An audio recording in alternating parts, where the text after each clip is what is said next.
Hello, hello, hello. How are we all doing? Let me just fire off some tweets to say that I'm live now, and then we'll get started.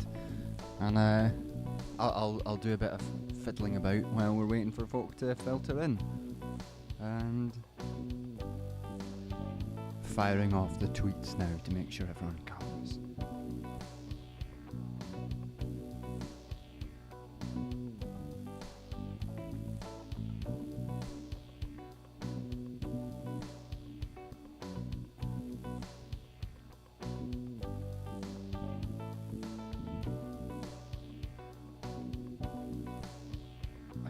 Phone on to charge as well. How's everyone doing? We all alright?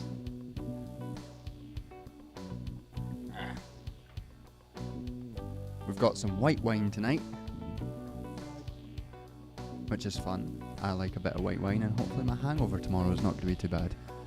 I am just going to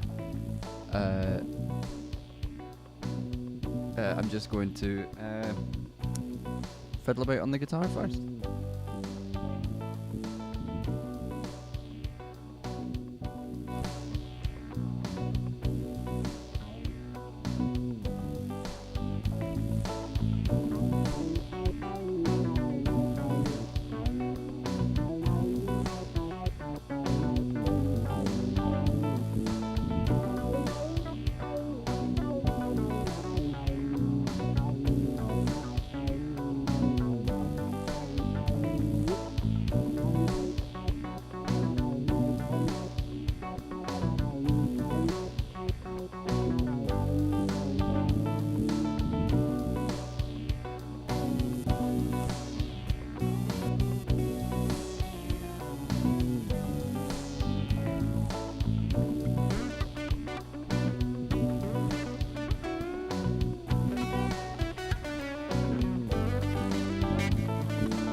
Alright, let's get started. I think we've got about 20 folk in, and time to crack the wine, I'd say.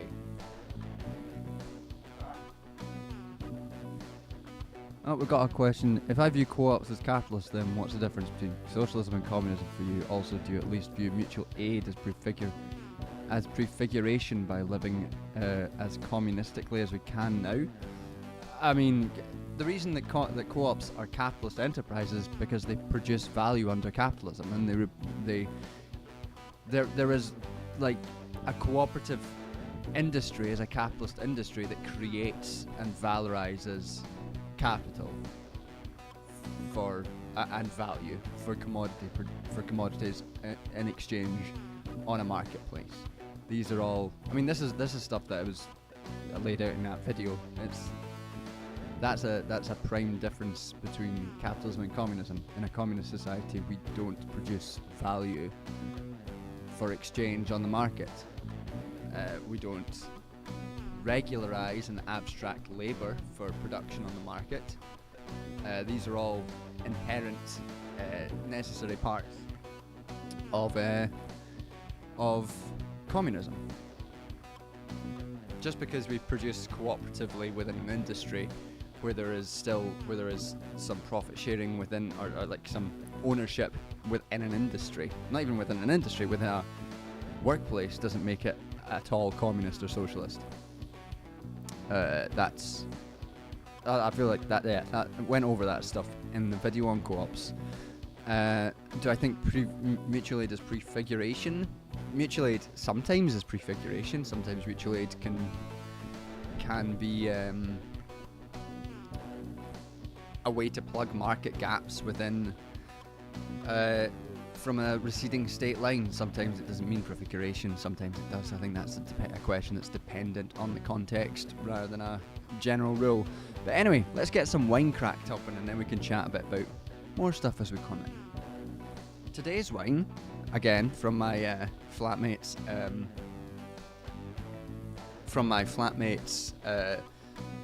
fine wine collection, is Exposed, and we went for Exposed today because I'm on camera. I'm on camera exposed for all of you. It is a Chardonnay white wine, and it is what people are exposed to creates their character.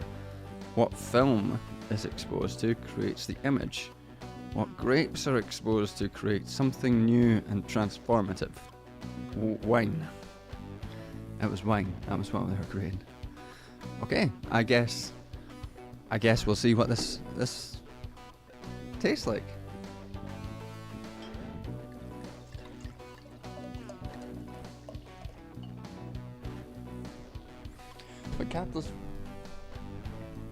But capitalist value is surplus extraction for profit. So is cooperative labour. So that's what co-ops do. They extract surplus for profit. That's just what co-ops do. Not all socialism is communist. Even Marx considered the possibility of labour-owned commodity exchange without capitalism and capital belonging free. Marx, again, this stuff is very much over. I'm not going to relitigate this stuff because it's all very comprehensively gone over in the co-op video. Marx's view on co-ops are pretty well discussed there. Like labour-owned commodity exchange without capitalism. When you get into higher and lower stage capitalism stuff, communism stuff, you know, the difference between socialism and communism, I don't think holds up any theoretically. I've never seen a particularly theoretically adept defense of a notion that socialism and communism should be treated as distinct things. I think that a lot of the higher stage and lower stage communism debate, which Lenin engaged in, is fundamentally down to a misunderstanding of Marx's higher and lower stage communism. And again, a lot of this stuff is covered in that video. So this is relitigating an argument that's happened in the video. But let's see what this Chardonnay tastes like. I'm sniffing it first, don't worry.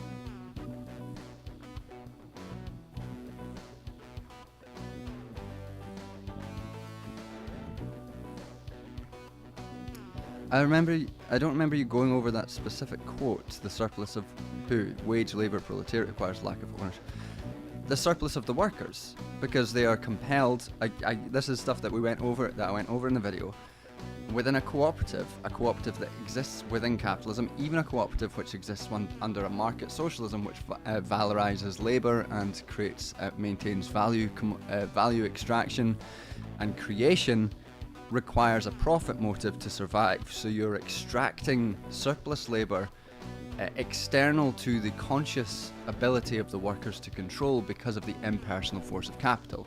And this gets into the notion that capital is at all times an accumulation of many capitals, and has an impersonal law. Even if you are in an ideal cooperative, of which there are few to maybe none that exist, where all decisions, there's very few that exist, where all decisions are democratically engaging about what to do with your labour, that surplus labour is still used to valorize value on the commodity market, so that they can survive as businesses. They are fundamentally subsumed within capitalism. That is part of the feature of formal and real subsumption. They are formally and probably kind of to some extent really subsumed under capitalism. They are still capitalist industries. There's no escaping the fact that cooperatives are capitalist enterprises. That is an inescapable feature of them, in my view. In the same way that trade unions are capitalist features. Like, you wouldn't have a trade union under communism, because it wouldn't make sense to have a trade union under communism. Like, these are capitalist features. They may be useful to certain degrees for class struggle. They may, sometimes trade unions aren't useful for class struggle. With our trade union movement in the UK is not great. But sometimes cooperatives and trade unions are useful to class struggle, but they are still capitalist. They are still fundamentally capitalist features of society. I'm not sure what I'm getting from this wine. It's wine. I'm not getting any particular fruity flavors.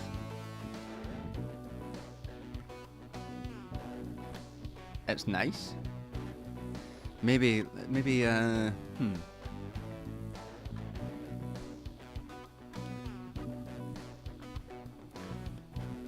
citrusy? I don't know. That's my review of this wine. Nice, maybe citrusy. The sommelier has spoken.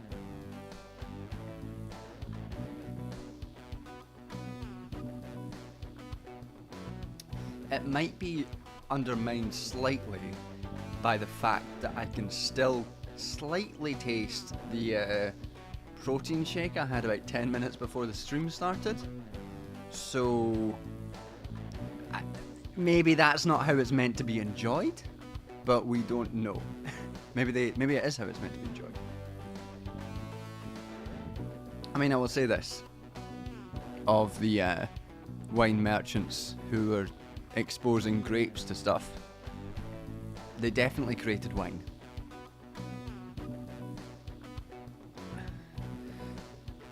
Crimson Valley of Blasphemy is saying, having some comrades over this weekend to break bread and getting a lot of food prep work taken care of today for full cooking tomorrow. That sounds fun. Oh, I'm glad that you can just. I'm glad that my videos are worth discussing. That's nice. I hope you have a lovely time. I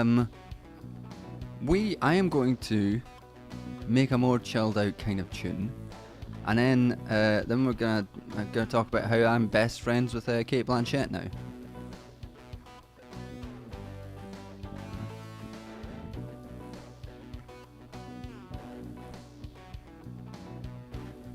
Wage labour is not the knowledge and defence. Again, this is stuff that is 100% covered in that co-op video. The wage labour power dynamics are not the only feature of capitalism. They're not necessarily the base feature of capitalism.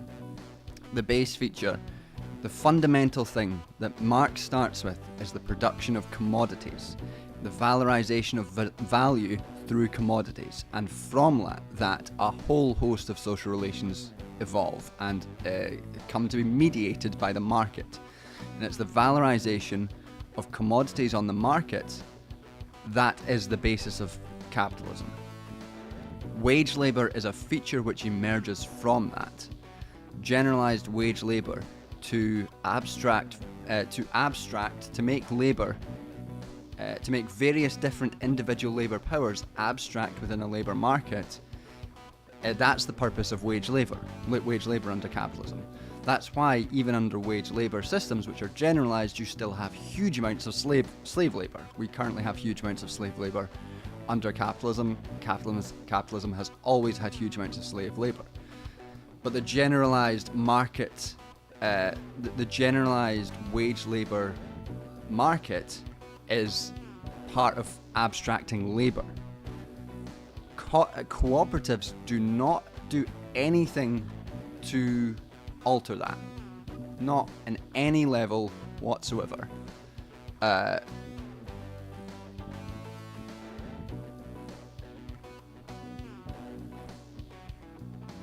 No, I'm not talking about wage slavery or the prison system, although the prison system does have slavery.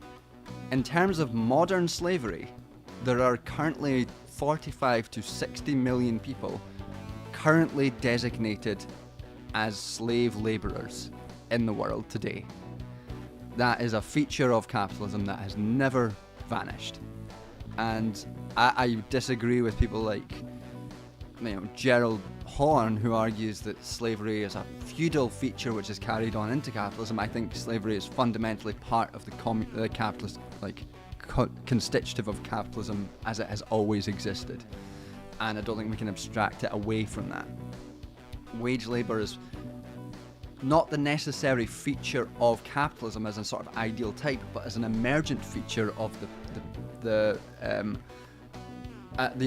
emergent feature of the valorization of value through commodities and exchange.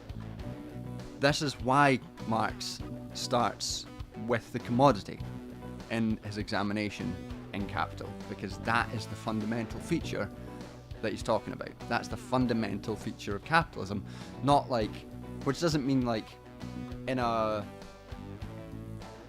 the purpose of, again, we can get into Marx's method and stuff, the purpose then of examining it is not to say this is the only feature of whatever, but to examine it as dependent. The rest of capitalism is dependent upon the various abstractions that you get from analysing the commodity form. And when you analyse it properly, from the commodity, from exchange, from wage labour to systems of market dominance, then you understand the wider reason why cooperatives remain capitalist industries.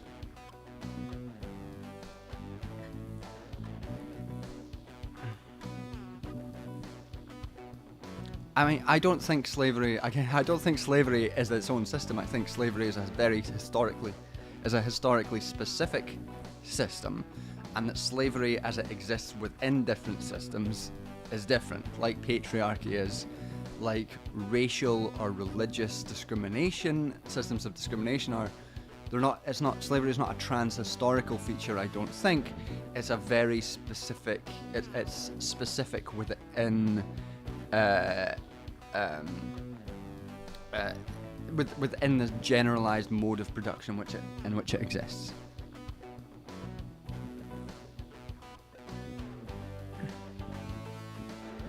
A lo-fi track of me just talking about market system lyrics. Hey, somebody make it. I mean, that's basically what we do here, isn't it? We make lo-fi tracks that just chat about shit.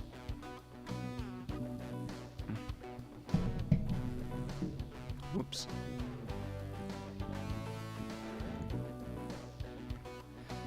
I am going to make a different tune and see how that sounds. Getting some sort of neo-soul funk vibe, I think.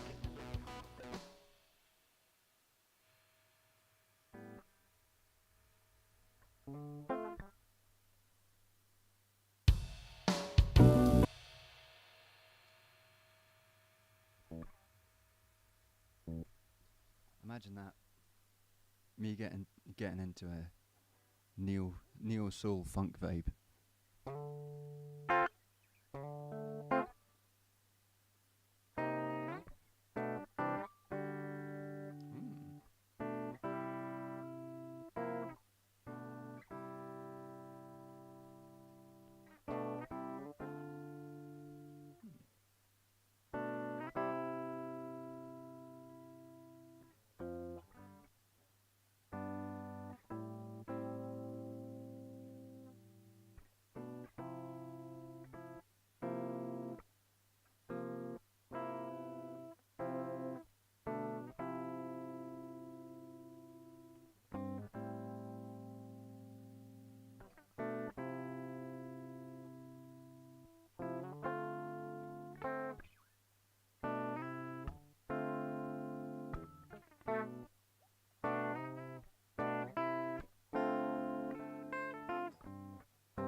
Okay.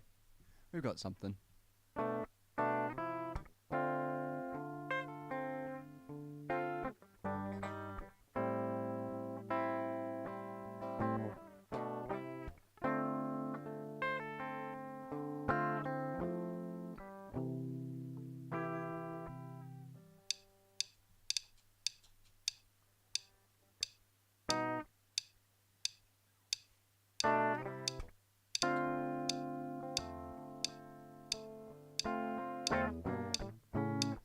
Fuck that off already. Okay.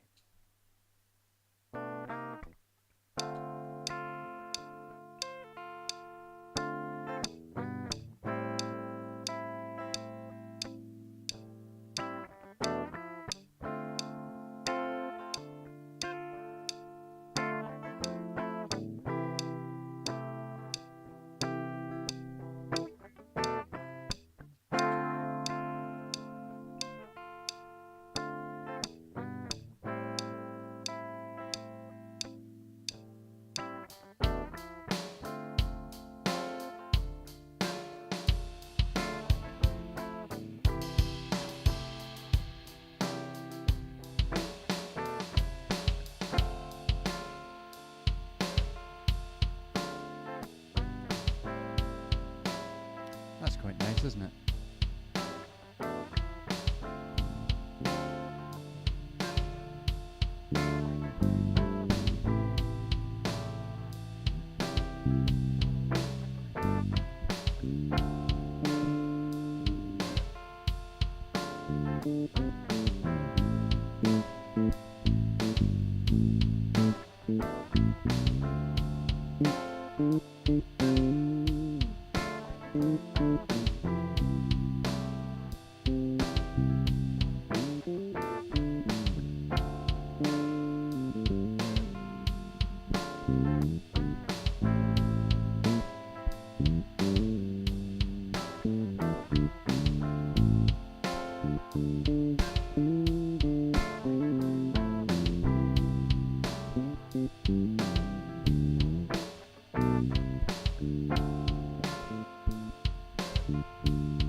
that's quite nice.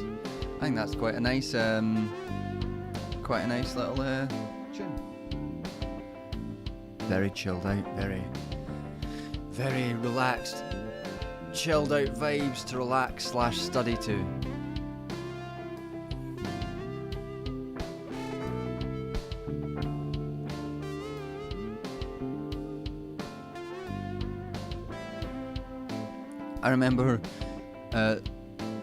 I remember one of the things that really radicalised me back in the day was the fact that the housing market can't exist without homelessness. Broke my teenage brain a bit.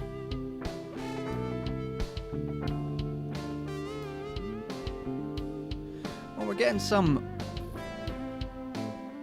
little good news is out of Scotland, is that the Rent Control Act that Living Rent has been fighting for, alongside some other folk for a good number of years now, is finally getting some progress. So that's nice.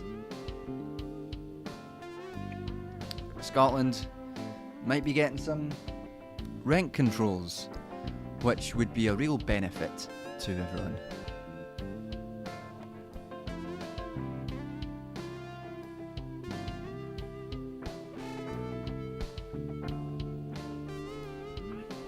Marx quote you were talking about was, the whole difficulty arises from the fact that commodities are not exchanged as simply as commodities, but as products of capitals. Yep. If the labourers themselves are in possession of the respective means of production and exchange their commodities with one another, in that case these commodities would not be products of capital. Mm-hmm.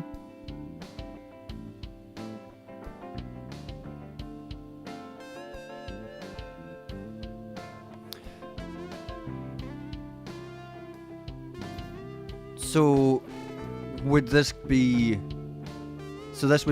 an exchange without a money value. So it wouldn't be a cooperative production under capitalism. That would be production with no exchange value. That is...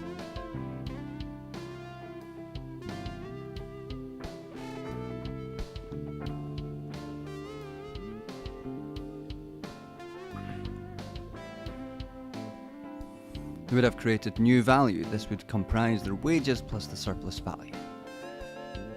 So these are being exchanged in what? So in what context is this commodity market operating? It's operating.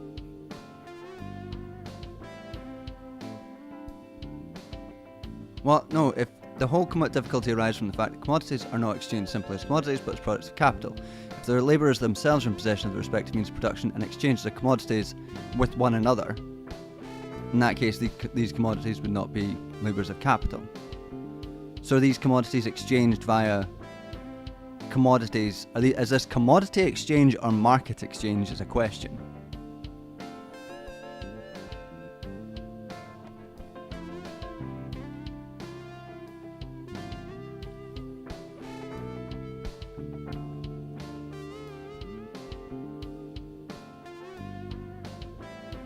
I'm not referring to anything. I'm referring to the quote that's being produced there. And this is a problem. Again, this is one of the real issues with dealing with this sort of question, is that when you decontextualize a Marx quote like this, it's not a valuable. It doesn't really tell us anything. We can't really, what is the context of this quote that is being referred to is not a particularly useful thing to say. And even if Marx is referring to that in this case, it doesn't mean that Marx is necessarily correct, or that his argument within Capital Volume 3 is fully fleshed out. But Marx's various perspectives on commodities are pretty clearly developed throughout his life and pretty well studied.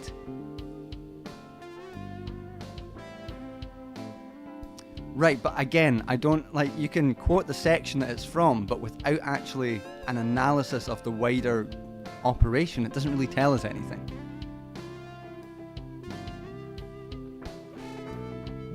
Marx has frequently talked about the real limitations of co-ops and referred to them not as communist production in various cases, which are referred to throughout that video. Like, I'm sorry, Knowledge and Defense, but this is, I know that you've come in here quite a few times to talk about this specific defense, but nothing that you have said really contradicts anything that I have already dealt with in that video. The production of commodity and exchange within a market system, the production of commodities is capitalism. Co-ops operate in, especially within capitalism, are capitalist enterprises. Even in this highly abstracted situation where co-ops might exchange with one another, whether that's a generalized system that's unaccounted for within the quote that you've sent, or whether that is individual co-ops just trading commodities with each other, which doesn't happen in the modern age. These things matter, but in neither case are they necessarily communist forms of production. Like, it is a fundamental part of Marx's argument that the abolition of the commodity form and value is the prerequisite to communism. That is a baseline to his argument. And in that case, a capital, even if the commodities produced in a specific instance might be products of labour rather than capital, that doesn't mean that they've produced a communist system.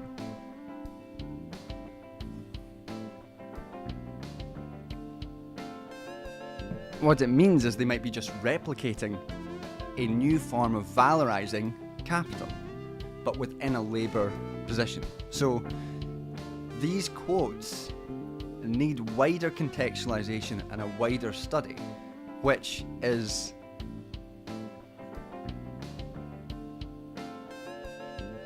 I'm not saying that you're taking it out of context. I'm saying necessarily it's decontextualized because it is a quote which you can provide me, like which you're providing me in a chat without the wider context of the text. Like that's necessarily decontextualized. I'm not saying that you're doing it in any sort of bad faith way. That's necessarily decontextualized. But like essentially, like this is very much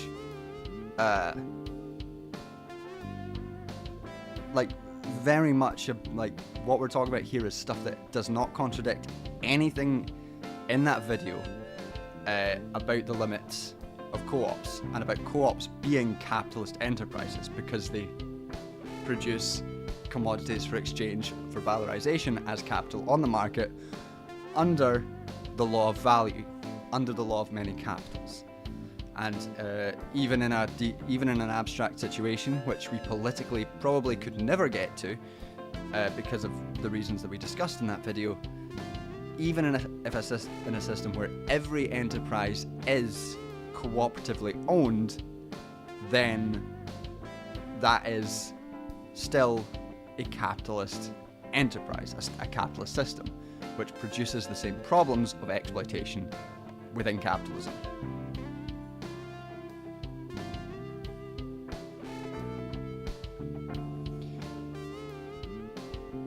I think that's a valid position for you to hold, to be a market socialist in the short term. I think it is misguided because of the reasons that we talked about in that video. I don't think market socialism is a halfway house. I think it's a blockage to actual communism.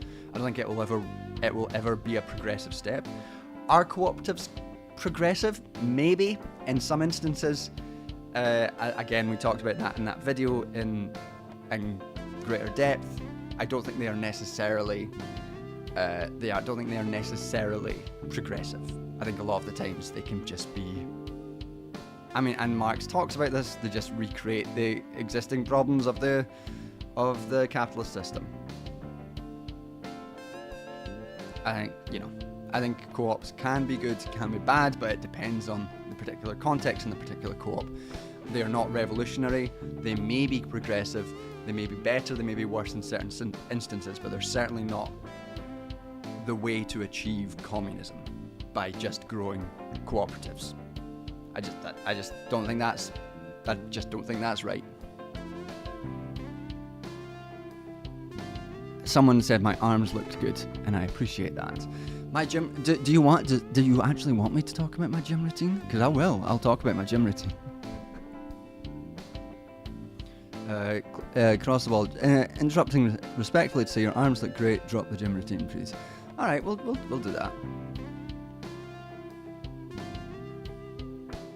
Cooperatives don't have to get stuck in the market competition cycle if they federalise and engage in mutual aid.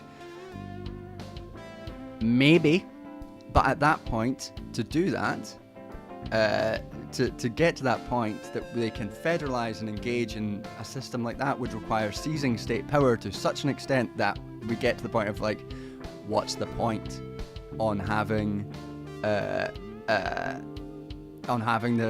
market socialism bit?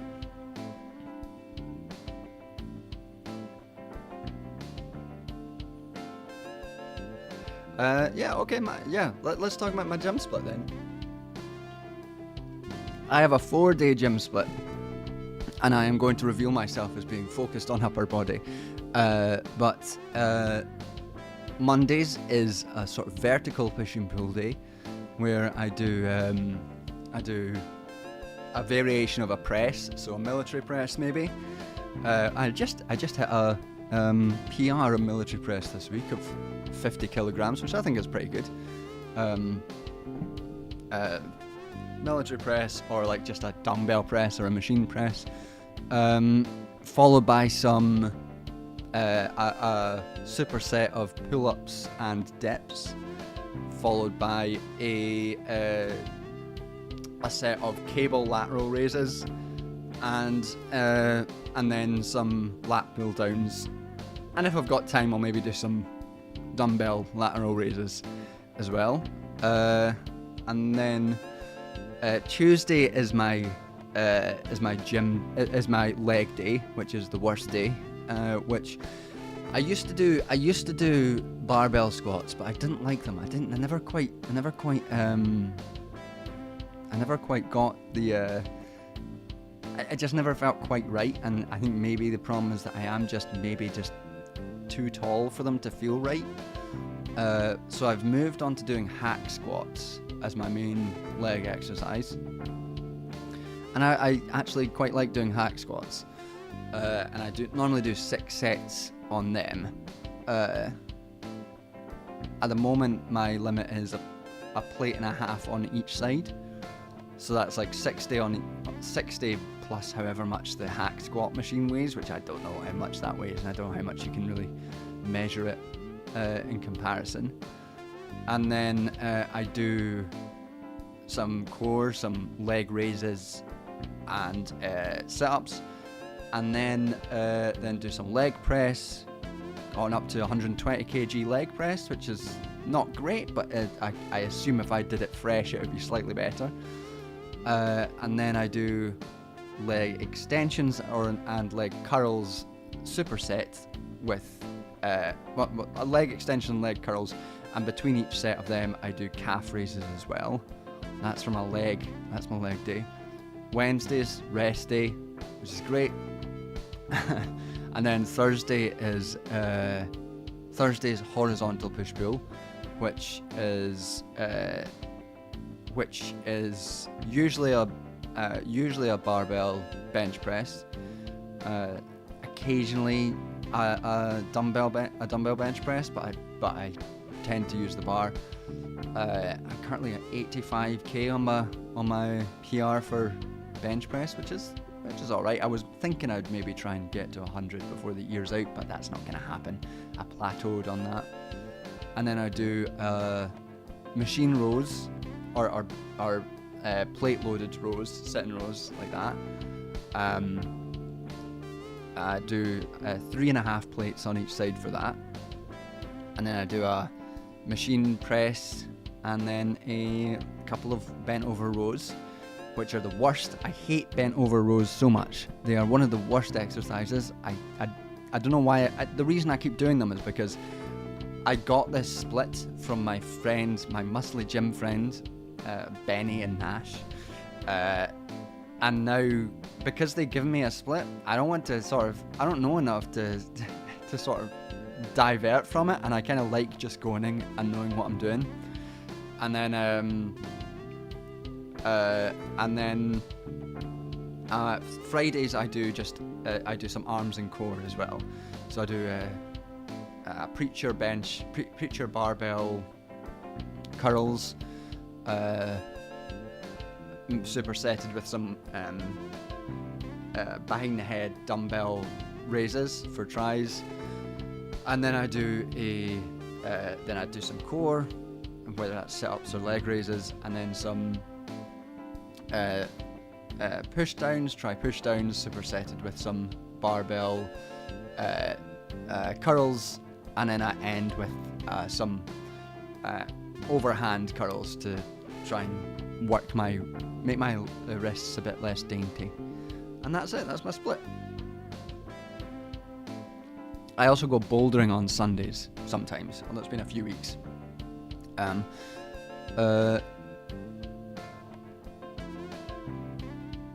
It's weird, you don't notice, and I haven't, it's only recently that I started to actually be like, oh, there is a noticeable difference in how I look. And it's strange, because from almost all of my life, like, since I've been about 17, I looked the same, weighed the same, and then over the past year I've gained like 15 to 18 kilograms, and that's quite a lot, and that's it's odd to be like, oh, suddenly your body looks different, and that's an odd change, and you're like, that's you don't notice it. Obviously, you don't notice it day to day, but then you just I looked at a picture from like last January 2023, and I was like, oh shit, I look a lot different. And that's an odd feeling. Leg day is the worst, and I feel leg day for days afterward. Like, honestly, it takes me about 4 days to recover from leg day. My legs are today, my legs are fucked still. I could maybe, if people are like, oh, you should add in a second lower body day to, help out, but honestly, I don't think I'd have time, because it takes so long for me to recover from leg day.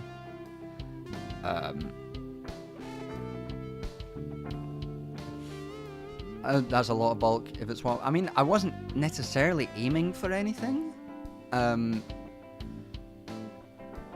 but it's interesting that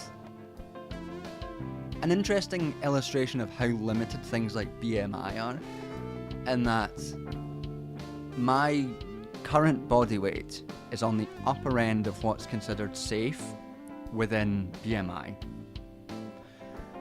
And that, I've gained a lot of muscle and a lot of weight, but clearly, you wouldn't think, oh, that guy shouldn't put on any more weight, or else he'll be in a danger zone BMI wise. And it's just sort of interesting to see how completely farcical things like BMI are.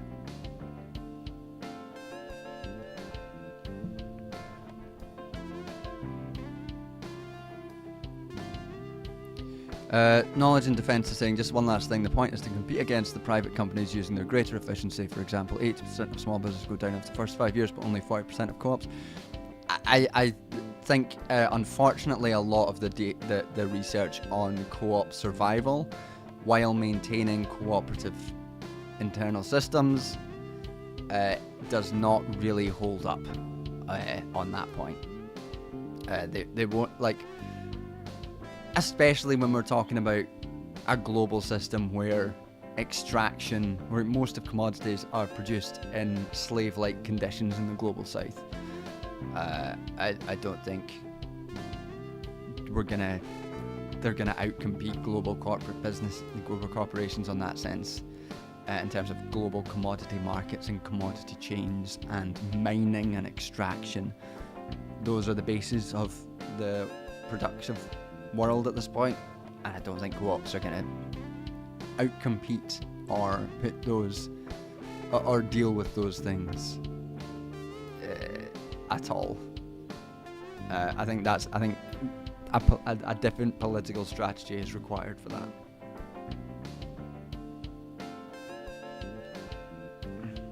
I think BMI was essentially created by insurance companies to expand definitions of pre-existing conditions. Yeah, I mean, BMI has obviously always been a farcical term, which should be put out of use. But yeah, it is a good illustration. A good illustration of how limited it is. Knowledge defense saying, not completely, of course. I just think that it can be one of many steps in building mutual power. I don't disagree with that. I don't think that. I think that co-ops can, in certain circumstances, be valuable in building power. I think that is true, but I don't think that needs to be true while denying that they are still capitalist enterprises.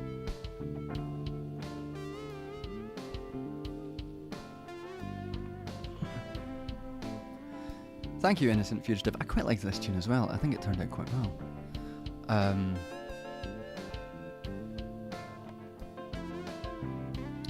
Innocent Fugitive saying, I was referring to adding weight to what you were lifting. Should have made that clearer.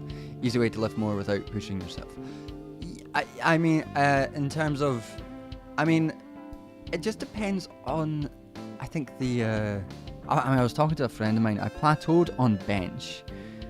I think part of the problem is that I simply don't eat enough. And that holds you back, strength-wise. But a friend of mine who's a lifter, is very strong, was talking about it was like, yeah, just at the point where it's sort of like you've graduated from being new, where it's harder to just go and just blast through and gain strength. You have to sort of add strategies to help you and plan out sessions and that, and it's like, God, this sounds like effort that I didn't want to put in. I mean, most of the reason that I go to the gym is not necessarily to get stronger or look better. It's because I enjoy it and it's nice. I like the feeling of being able to do something that you couldn't do before. It's a very validating kind of like achievement dopamine hit to be like, I did this and I couldn't do this before, and that's the main reason. And like I did what, like I think that I hit today's bench, like I managed 2 reps of 85, and that's better than I've done for a while, so that's positive.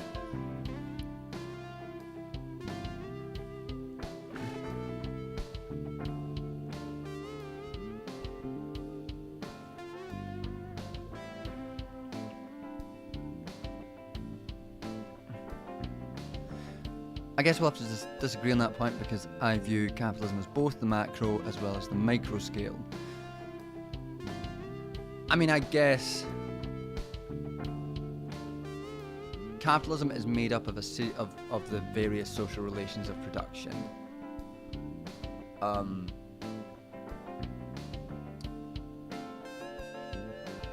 I don't think that you can abolish capitalism within specific microspheres, I think that's basically the crux of our disagreement there.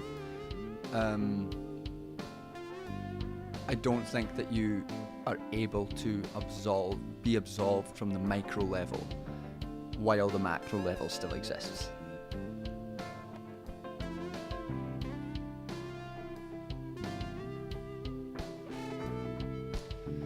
When it gets harder to jump is when adding a tiny bit at a time made it easier for me to break without chasing numbers. Bench can slow down as your smaller muscles catch up to it. That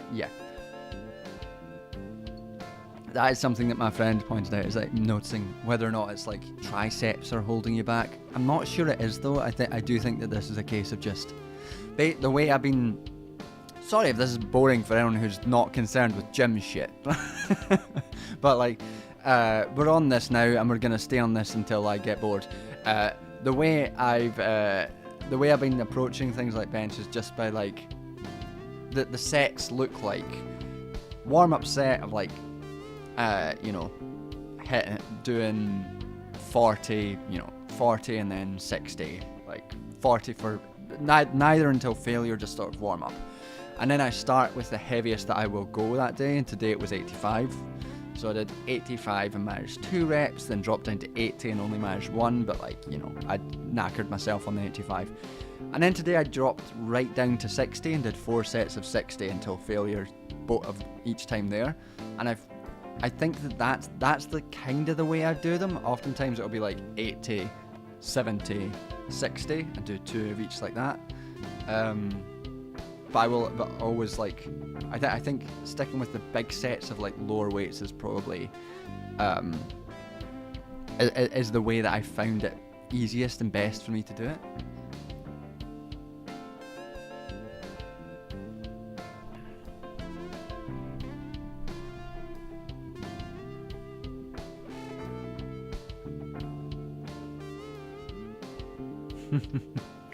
I used to run as well.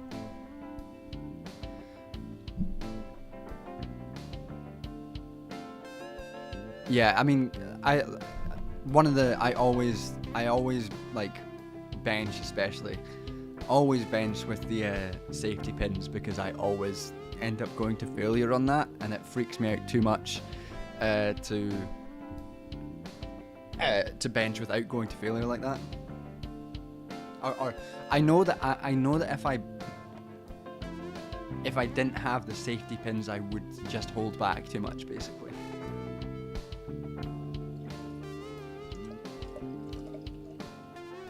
I don't deadlift either, mainly because I'm scared of it.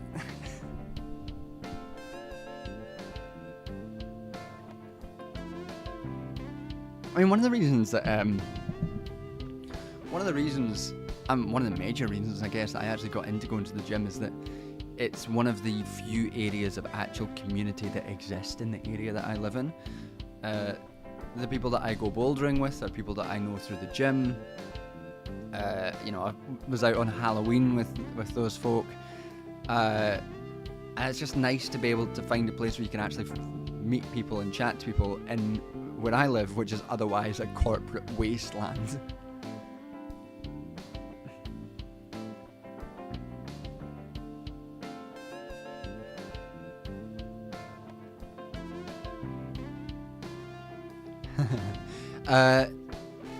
I don't understand pop culture enough to understand the title.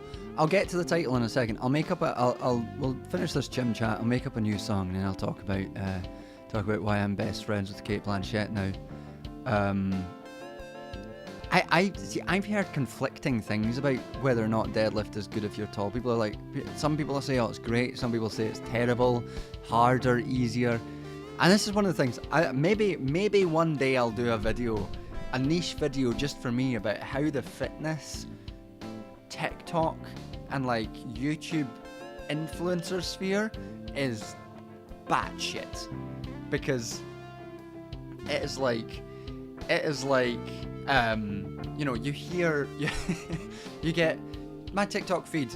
I lingered on one gym post one time. I'm not really that interested in getting the advice of like various people on doing this shit, because it annoys me. But I still get it on my TikTok feed. It's like, I just want to see a cow. I don't want to see this. Every single fitness influencer says the exact opposite thing from the one who you just saw. So you'll see like one fitness influencer being like, Are you still training to failure? Well, that's not going to get hypertrophy going. You need to train to 2 before failure, and then you can get more sets in. And you're like, oh, okay, whatever. And then the next person will be like, are you holding back from training to failure to get more sets? That is the worst thing you could possibly do. It's like, what the fuck are you guys talking about? None of you know anything.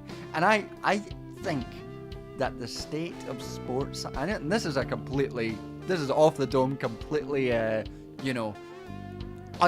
uneducated opinion, but I suspect that the state of sports science literature is maybe not great, because everyone is just like, even the ones that are like, oh, I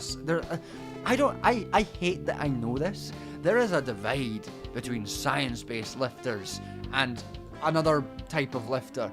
And the science-based ones have got all these studies, but even in science-based ones, their studies are contradictory, and they're all having completely different ideas of what the most efficient way to build muscle is. And on the other side, you've got these people who are like, yeah, these fucking science bros, they don't know shit.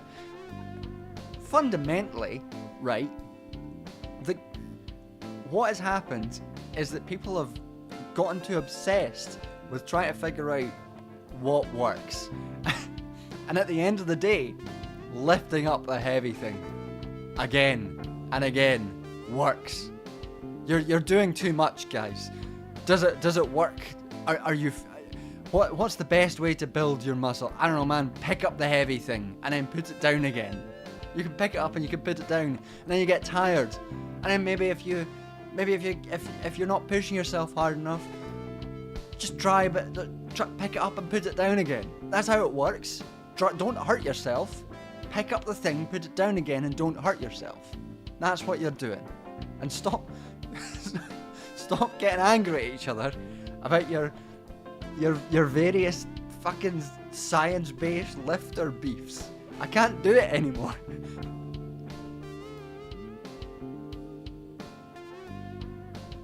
That's my bold hypothesis, is that to get stronger, you pick up the heavy thing, and then you fucking put that shit back down, and then you fucking pick it up again. And that's how you fucking do it. Oh, but that's not the most efficient. I don't give a fuck if it's the most efficient way. You're leaving gains on the floor, they all say. I don't care, man. I don't care. Pick up the heavy thing and put it down again, then pick it up again. That's how it works. We know it. We've been doing it for years.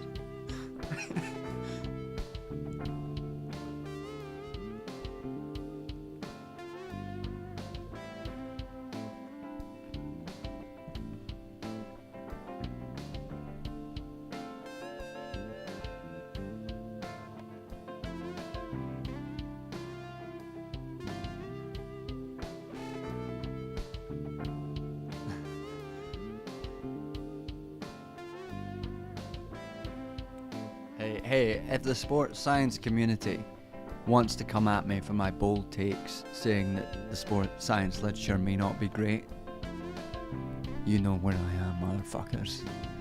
And you better all be hench. Otherwise, I'm skeptical of your fucking science.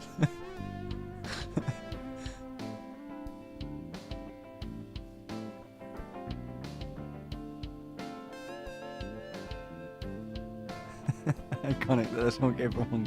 Yeah, man. I guess what we found out today is that I don't know how to take a compliment.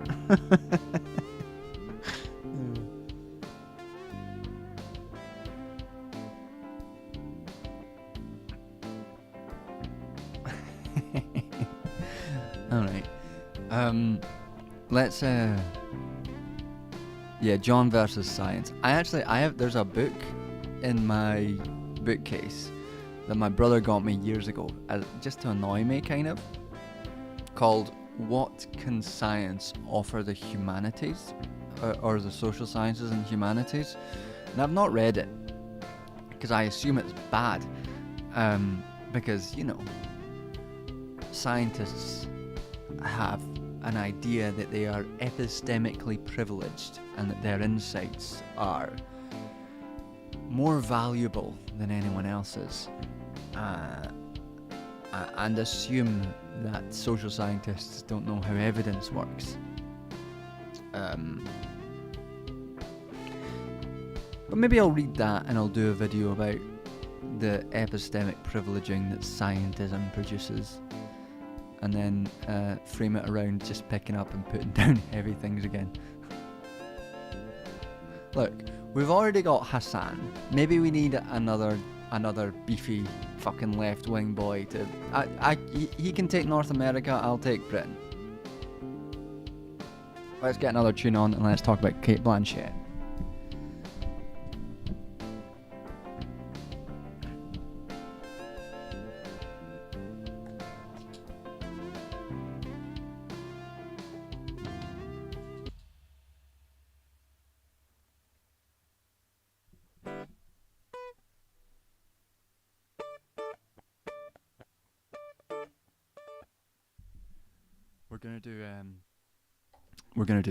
We're gonna do some funker disco.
had our designated Sonic the Hedgehog music of the night. I hope you all enjoyed it. So does anyone want to hear about how I'm best friends with Cate Blanchett now? Hello Ricky, glad that you could pop in. Been a while.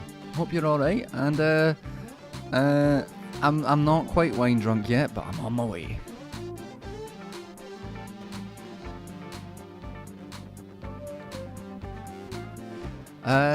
So I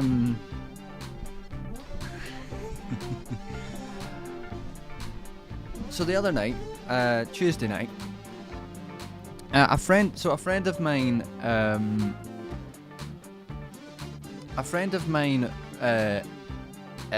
is an actress and runs a podcast on about Lord of the Rings and the people who make Lord of the Rings. It's called Makers of Middle-earth. And on a whim, she had this lottery or this competition for like tickets for the world's premiere of the new War of the Rohirrim animated Lord of the Rings film. And so I applied on a whim. Didn't expect. Yeah, I didn't expect to win. I didn't really care that much about the movie. But it turned out I actually got the tickets. I was like, oh, cool. Going to the world premiere of the movie. That'll be nice. I'll go at the movie. I assumed that I'd be like I've never been to a movie premiere before. I assumed that what would happen is that we normal people, non-celebrities, would be sort of ushered. Hello, Mark. How are you doing? We're just talking about how I'm friends with Cate Blanchett now. So I assumed that we'd be sort of ushered into like kind of like back entrance to the cinema, and like, you know, they keep us miles away from any of the celebrities. I assumed that was how premieres worked. So I turned up. I was wearing my normal scum clothes, my old jacket, a t-shirt, my kufiya, and I turned up. And then I got to the entrance. It said guest entrance, and it was fully just the red carpet. And everyone around me was in suits and ties and like beautiful dresses and cosplay, and I had a book in my pocket that I was reading on the tube. I was just wearing my scum clothes, and it was like, oh, okay, I have misjudged what happens at these, I guess. So I turn up. They scan my card. They come in. They search me. They ask me what's that in my pocket, and I'm like, it's just a book. Don't worry. And you're like, all right, in you go. And I'm walking down. There's fucking photographers everywhere. Like Luke Evans, the guy who played Gaston, and the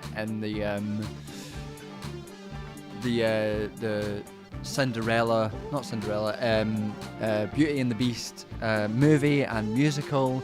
The guy who played the bowman in The Hobbit was like being interviewed, and like various stars were being interviewed, and I was just like walking past them like, all right.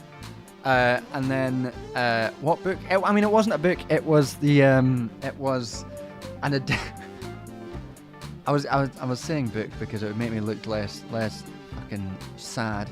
It was an edition of it was an edition of the journal Monthly Review that was focused on social reproduction. Because if I'm anything a stereotype of myself,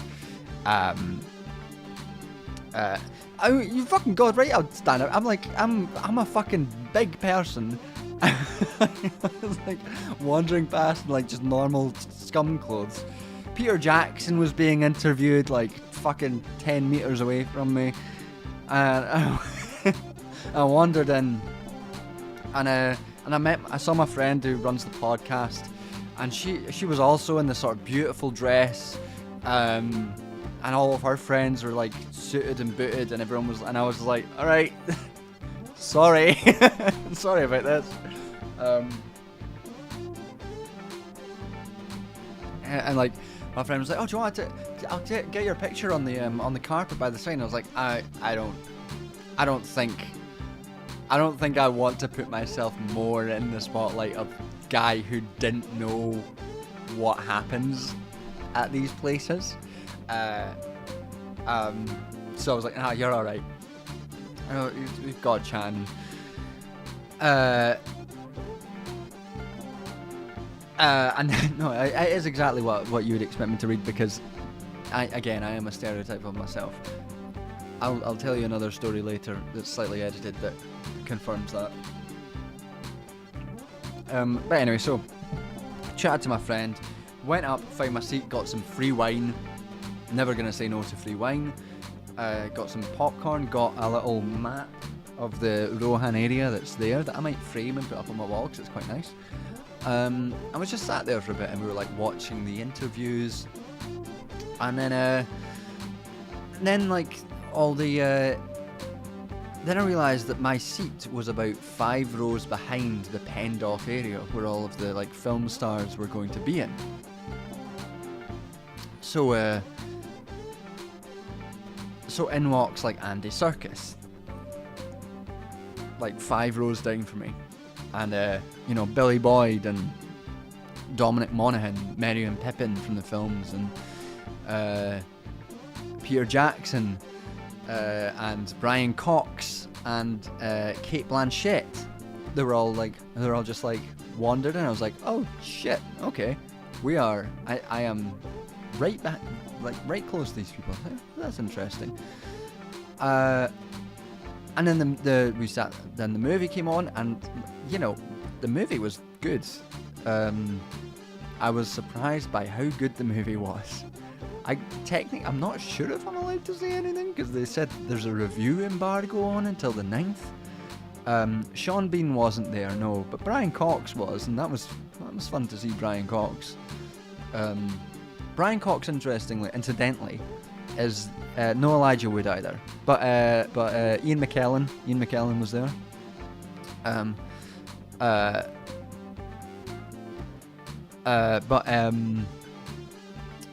Interestingly, Brian Cox is one of the few, maybe the only actor who's not from Shetland who can do a Shetland accent, because he was in one series of the detective show Shetland, which has maybe one Shetland actor in it, and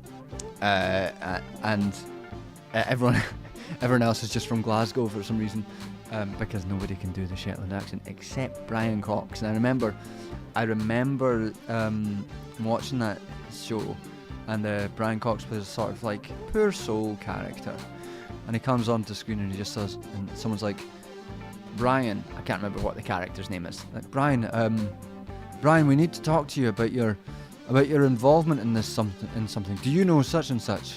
And Brian Cox kind of shuffles on and goes, what's the speaking about again? I didn't kind what's the speaking about. And I was like, oh, you're good at this. You're a good actor. And then everyone else is like fully from Glasgow. But anyway, the movie went on, and the movie was very good. The art was beautiful. I am not a fan of the Rings of Power show. I didn't like the Hobbit films. None of them have actually managed.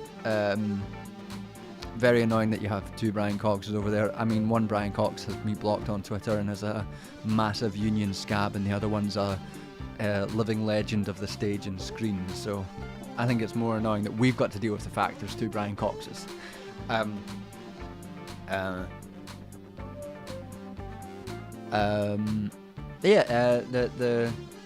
I actually immediately was like, oh, this feels like Lord of the Rings. This actually does a much better job of evoking Lord of the Rings than any of the live action stuff has since the original films. Part of that is we'll talk about Brian Cox blocking me in a minute. I'm told the story before, but it's funny. Yeah, part of what made it good is the score was really good.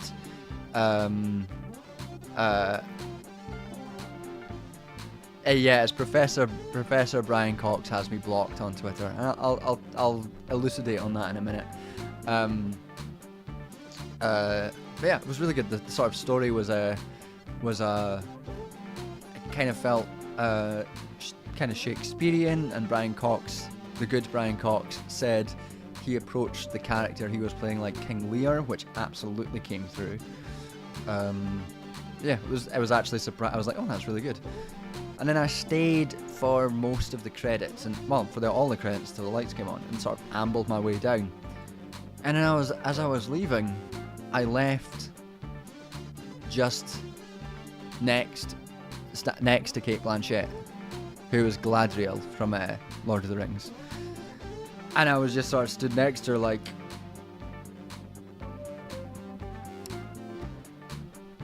I mean, what I will say is that she was clearly very starstruck by standing next to the John the Duncan. She didn't ask for a photo. She didn't, she didn't ask any of the hundreds of thousands of Chicken Run questions that I'm sure were flooding through her brain at that moment. I know it can be intimidating to meet someone who has a low to mid-sized YouTube channel. But I was very polite. I didn't say anything because I knew that she would be kind of she would have maybe been a bit too nervous to say anything. But we were just sort of stood next to each other for like 5 minutes. I was like, this is weird. This is a weird time for me. This is a weird night. I did not expect any of this. was not expecting to enjoy the movie. Was not expecting to walk down the red carpet. Was not expected to be stood next to Cate Blanchett in my scum clothes while she looked like sort of an ethereal fucking, every lesbian's wet dream. It was a strange time. But anyway, yeah, now we're best friends. Obviously, I call her Kate now because we're friends, we're so close. Yeah, she was just, that's how good she is that she was just acting, that she, she, had no idea who I was. But of course we knew that she was, really wanted me to talk more about the relationship between Rocky and American imperialism as illustrated by the film Chicken Run. I knew that's what she wanted, but I let her play it cool.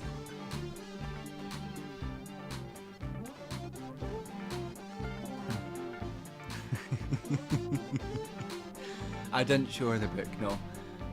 Yeah, that was my weird night at the world premiere of the new Lord of the Rings movie, which was surprisingly good. And now me and Cate Blanchett are best friends. So Brian Cox. The reason that Professor Brian Cox blocked me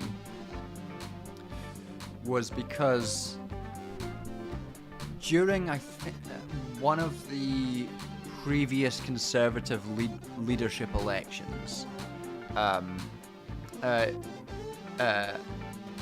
have to let fans know that they can't just approach you in public and demand Chicken Run analysis, even Cate Blanchett. No, in future, I want Cate Blanchett to know that she can talk, that I'm just a person.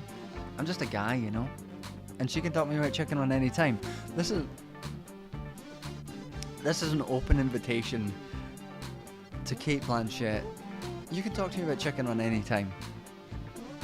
I'm just a guy who knows a lot about chicken run and communism. You can talk to me about that anytime.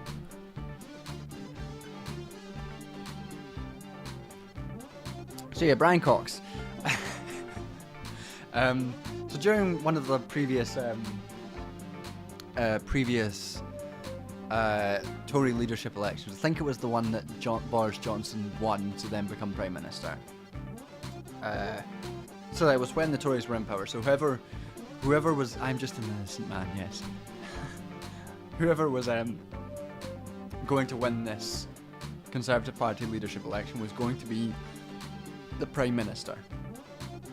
During that election, a Tory politician called Rory Stewart, who kind of looks like if Mick Jagger decided that he wanted to pursue politics and the armed forces instead of drugs and rock and roll. He was contesting the election, and during that election, he was making a big deal and sort of playing very nudge, wink, wink about his military career. Yeah, Rory Stewart was talking about how, you know, he was the sort of regional governor of Iraq after the like in the immediate aftermath of the Iraq War, which is sort of like very much a colonial governorship position. And he was asked about his involvement by various people and like whether or not he was an MI5 or MI6, and like he would always like kind of joke about it, like nudge, wink, wink. Maybe I was, maybe I wasn't. And people started like obviously criticizing him on his role in the Iraq War and his position in the Iraq War. Now, Professor Brian Cox took issue with that and was talking about how it is a good description. Professor Brian Cox took issue and was like and tweeted this thread about how it's disgraceful that anyone would question the value of Rory Stewart's military career and all that he's done for this country. And I brought up to Brian Cox that in Iraq and Afghanistan, both places where Rory Stewart served, there is confirmed, not hidden, not conspiratorial, not we know this happened but we can't confirm it publicly. There is confirmed, well evidenced examples of systemic torture conducted by the US and the UK armed services. If Rory Stewart was involved was a high-ranking official in Iraq, which he was, if he was involved with MI6, which he would not deny but played into as part of his leadership campaign, then the chance that he conducted torture himself is a possibility. Sanctioned torture is a stronger possibility. Or thirdly, knew about and did not come forward to stop torture is an almost certainty. Now, I brought this up to Professor Brian Cox, and he blocked me. You know, I basically said I think it's important if the potential future Prime Minister of the country potentially sanctioned, engaged in, or knew about and did nothing to stop torture. I think that is important, and Brian Cox disagreed. He just blocked me. I was like, all right, I guess fuck you then. Like, but other things that I've heard about Brian Cox, I know quite a few people at Manchester University, which is where Brian Cox has his professorship, and there is a running joke within Manchester University that the only time that the dust which settles on Brian Cox's desk gets disturbed is when he crosses a picket line to enter the university.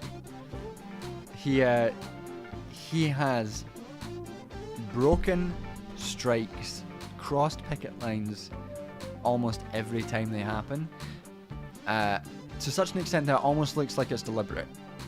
He's a known scab. And his haircut's shit.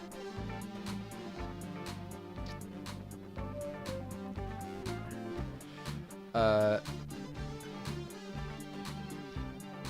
Professor Brian Briggs. Yeah, exactly. Not a great guy in my books. Alright, let's change up the tunes and then we can chat about stuff that we've got going on video-wise and I guess article-wise now that Cian's in the chat.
hard one to figure out what to do next with this. I like this tune, but I can't figure out how to add to it.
think that's quite a nice vibe to sit and chat to for a bit longer, isn't it? So I guess, I don't practice as much as I should anymore. This is the main time when I practice. I keep trying to. Hiya, Sanan, how's it going? You missed all the fun basically. You missed me talking about my best friend Cate Blanchett and various other things as well. Talk about Brian Cox, various other things. You missed the Sonic music. We're now on to sort of chilled music now. But we did, as chat can attest, we did have Sonic music. We did also have a solid 40 minutes of chat about my gym split as well.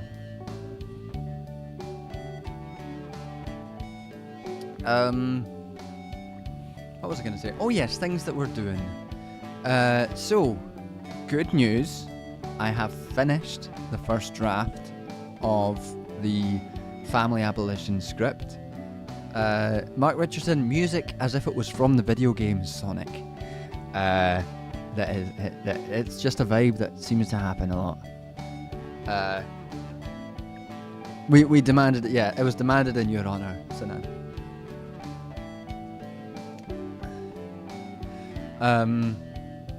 So the family abolition script is basically finished. I'm going to go through it tomorrow and tie in some of the good jokes. I am on the final. I have 2 episodes left of Arcane to watch. We could talk a bit about Arcane in a sec. I've not finished it yet though. I do have thoughts thus far, and I'm sure that anyone who's if my thoughts are inadequate, I can be reprimanded. But yeah, the family abolition video I'm going to go through tomorrow and sort out some of the jokes, make sure the jokes are all tied in there. I have some actual ideas for visuals for once in a video, so I won't just be talking at you. I've got some. I need to buy some props, and by that I mean a deck of cards, a deck of basically of Happy Family cards, to illustrate Sophie Lewis's metaphor, and I need to talk about why I'm not gonna kill your granny, even if she does suck. But all the content's basically there, so I'll post that up for patrons tomorrow afternoon probably. Patrons can see already the current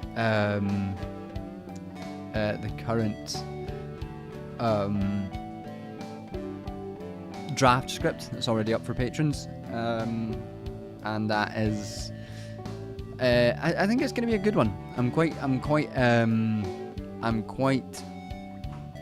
pleased with the script so far. I think it's turned out well, and I think it's got some. I hope it does well because I'm quite pleased with it. I am also going to. My granny kind of did suck, but it's okay. She's already been dealt with. I mean, my granny on my dad's side, I never met her, but when I was born, she apparently said, and she learned that I was another boy because my parents had 2 other boys beforehand. Apparently she said, not another one. And apparently she was not very nice. And she died 3 weeks after I was born, so I guess I won in the end of the day.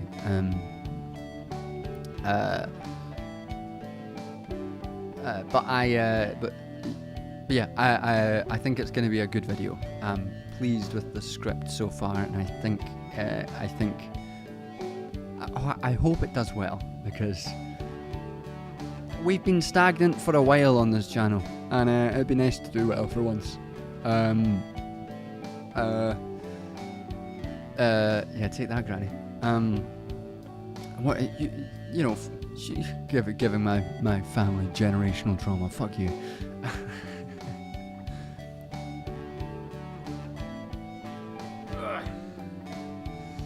The other things I'm working on right now,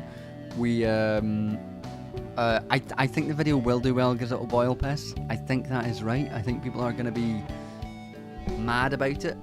I think people I think conservatives are going to be mad about it because, you know, they love the family.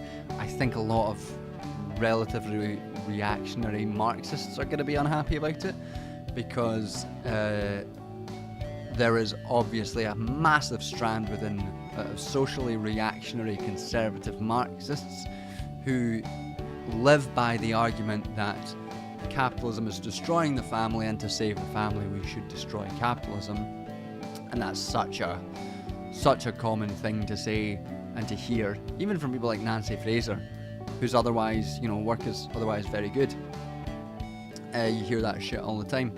I think those people are going to get kind of annoyed. I think it's also...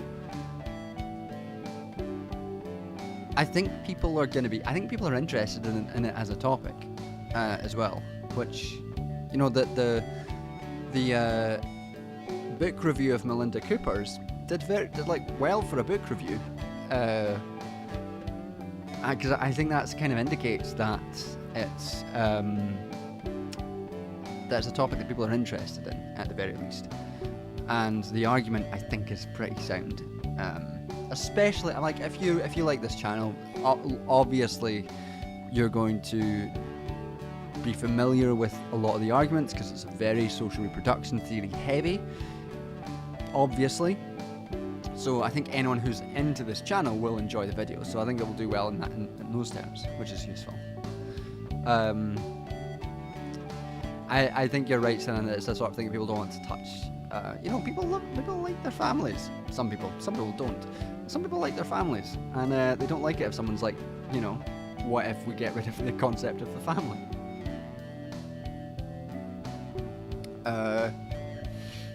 But hopefully it does well. I have been chasing 50,000 subscribers for such a long time. It would be nice to have a video that does well again. But I'm also, like, alongside, I am going to be, I'm working on a video for Wisecrack, another video on Wisecrack, this time just basically on explaining the concept of degrowth. And because I realised that, you know, aside from an old video, which only has about 9,000 views, which at the time was great for me, I called, like, Capitalism and the End of the World or something, I haven't really done a "this is what degrowth is" video, so I decided to do it for Wisecrack, where basically I'm just going to be writing a very basic "this is what degrowth is" video, framing it in terms of Trump's election. Trump wants to bring back manufacturing, ain't gonna happen. Also, the Democrats are realigning internally around this thing called an abundance agenda, which is essentially neoliberal market reforms to produce abundance through the market. Ain't gonna happen. And to deal with global warming and climate change, we obviously need a different mode of politics, which is attending to the various patterns of production that occur across the world. Hopefully that should be good. And so that should come out, I think that's due to come out in January. But I also want to write another video before the end of the year. I'm going to do a sort of, I guess, top 10-ish books that I've read this year. Because I think that might be quite fun. People might like sort of, I've got some, not just non-fiction, but I want to talk a bit about Ursula Le Guin and the Earthsea series, as well as Barbara Kingsolver's The Demon Copperhead.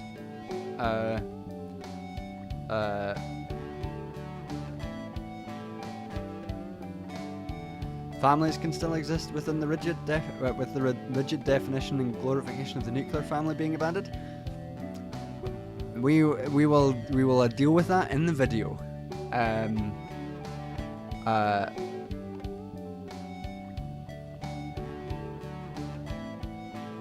wages in the US are actually declining so much that some manufacturers, not many at the moment, have actually brought their production back onshore. I mean, it won't happen in any generalized sense. Wages in the UK are lower than they are in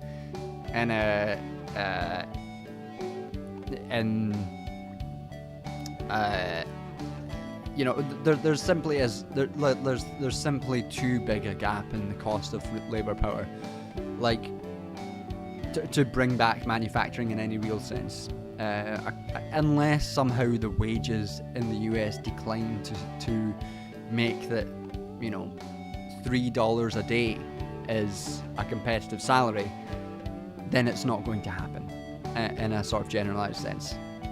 Manufacturing is not going to return. And also, in terms of like transitions to green economies, that is not going to produce the kind of jobs that are being promised. There's an interesting writer and theorist called Nick Boentes. Cat's begging to be on stream. Shall we get the cat on stream and then I'll continue to talk? I'll finish this thought and then I'll get the cat. One of the things that he points out is that transitions to green economies are low manufacturing jobs. They don't require a lot of manufacturing, and manufacturing jobs are declining even in places where green transitions are happening to a massive scale, including in China.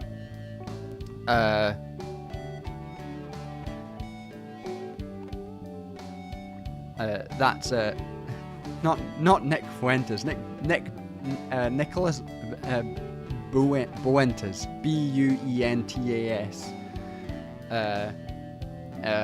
He's at Essex University and not a Nazi.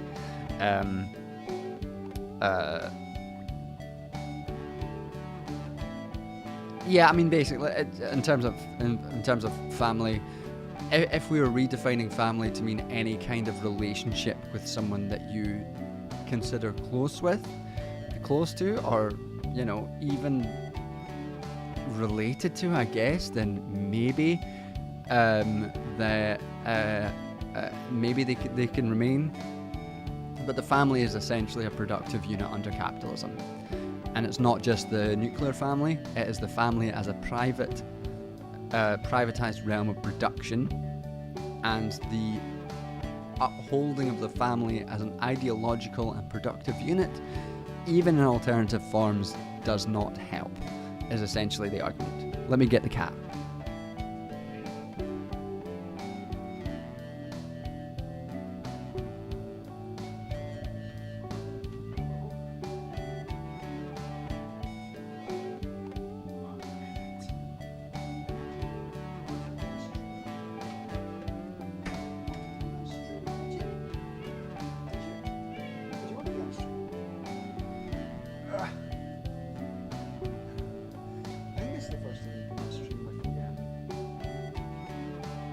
With the high definition camera. Take a look at high definition, Anton. This is it's what it looks like in better definition. But does anyone want to take a guess who decided today to scoop all of this shit out of the litter tray and onto the floor? Because it was this guy, shit on the floor. He got swifty today. Yes, he did. He got swifty, he shat on the floor, and then my flatmate had to pick it up with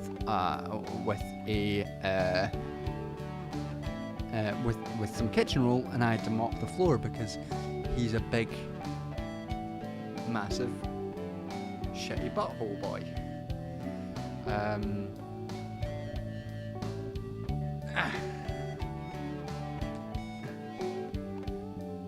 There we go. Hello.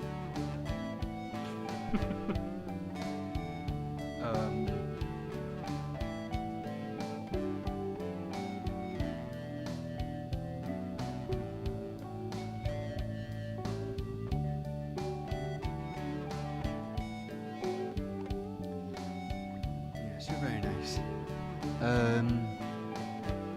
what else were we talking about? Oh yeah, Cian was here. So in terms of like, in terms of don't eat the headphones. Don't eat the headphones. Don't eat the headphones. In terms of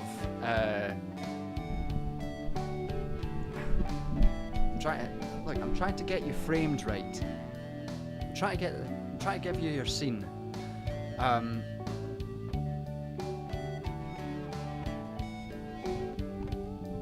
Can you hear him purr?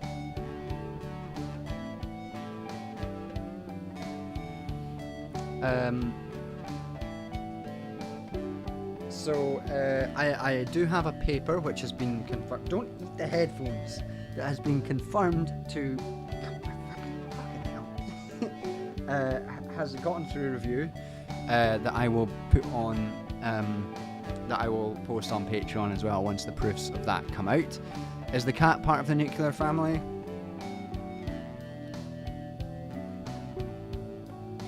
Do you have a choice to leave? I mean, we are coercing him to stay because he does try to jump off the balcony and we do stop him.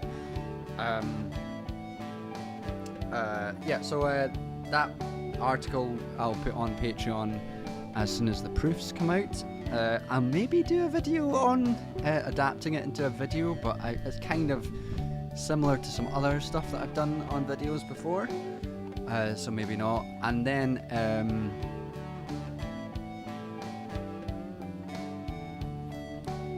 sorry, I'm confused by Nancy Fraser being mentioned among those who are critical of capitalism because of the threat to the traditional family. Nancy Fraser kind of does a weird double move. It's not the traditional family, but she wants to. She has, at least in the past, and Melinda Cooper talks about it in her book. At least in the past, she has kind of in a what's the name? Polonier kind of view. Tried to reaffirm the family outside of capitalism to some extent, which is not ideal. Yeah. And a second, me and Cian, who was just in chat, we finished our article on neoliberal fascism as well, and have gotten some good signals from the editor of the journal that we're submitting it to. That hopefully means it won't be too bad through review. And I will do a video about that once that article gets through review, maybe in the new year sometime. Okay.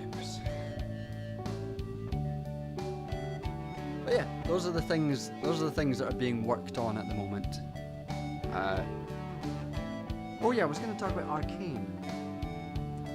I have been enjoying Arcane, but it is kind of do you want to go out? Are you done? Alright, I'm going to chuck him out before I talk again.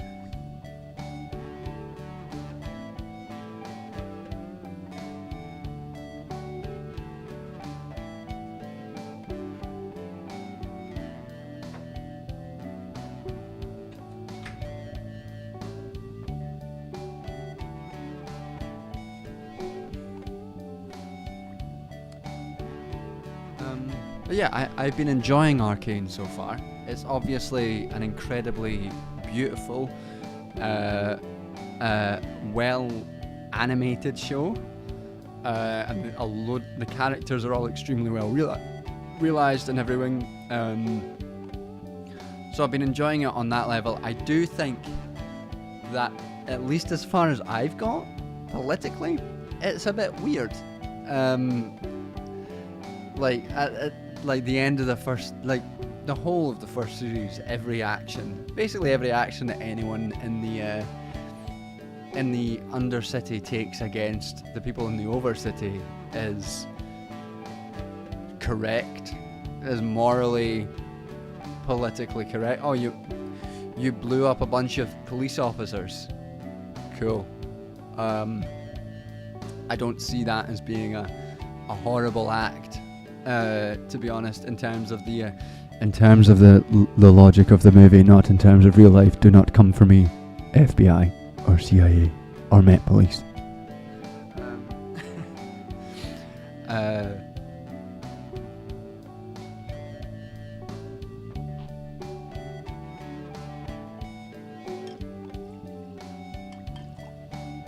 Like the end of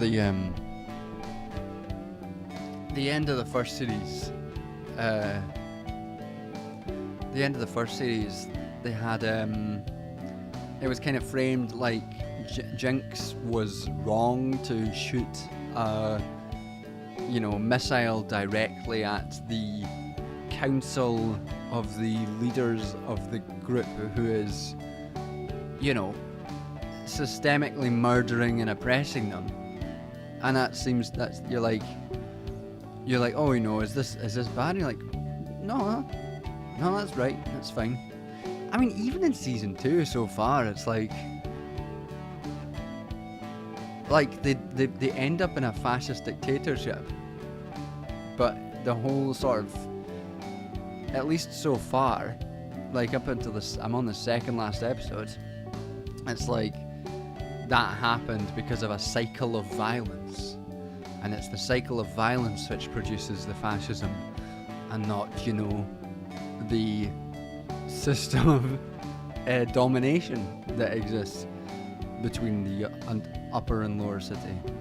I'm still kind of unclear about why, within the logic of the show, the Undercity is deprived. Are they like,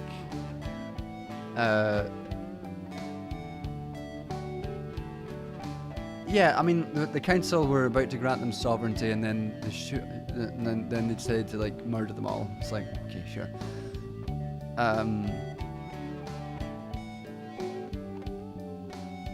But like it's still, you'd still be justified, I think, to the incoming fascist warlord engineering fascism, but that's also kind of, it seems to be played within an overriding theme that the cause of the violence that is cyclical, and the thing that needs to happen is to break the cycle of violence by, I don't know, engaging with each other and talking with each other. It's like it's the violence begets violence basic theme, which is like fine within some contexts, but in this context you're just kind of like, oh no, wait, that's not particularly smart politically. That I mean, I don't think that's particularly groundbreaking.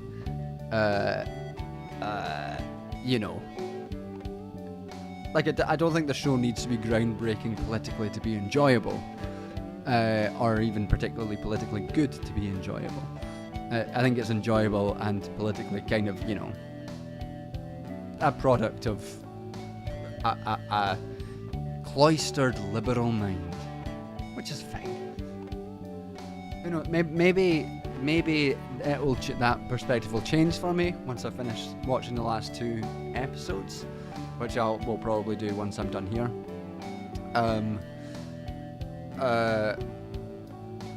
But yeah, I expect there's going to be a bunch of time manipulation, janky stuff, which is fine.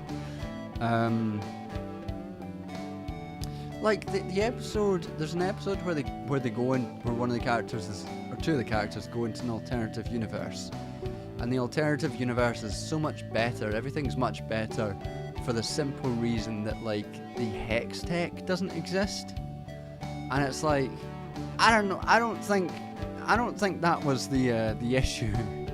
Like, the issue with the Undercity wasn't that hex tech existed and that someone died because of hex tech. The issue is that the Overcity was like exploiting them. Although it would be nice to see more. I guess there's some mining involved in how the Overcity exploits the Undercity, but it's hard to kind of tell exactly what the relationship there is. And then there's the whole stuff about the cop and the cops. I'm working with the cops, and I guess they show that the cops are becoming fascist, but still, there's still an exceptional cop, which is fine. Yeah, I mean, I think as a show, the deal that's about character issues and relationships between characters, it works much better than as a show that you're approaching for any kind of political message. I think in terms of the political message, at this point, I don't really care about. Who cares? I think I'm interested in the character relationships, and those are this show's strengths, as well as the animation, which again is extremely beautiful. I was put off initially because the steampunk aesthetic pissed me off, but I got over it.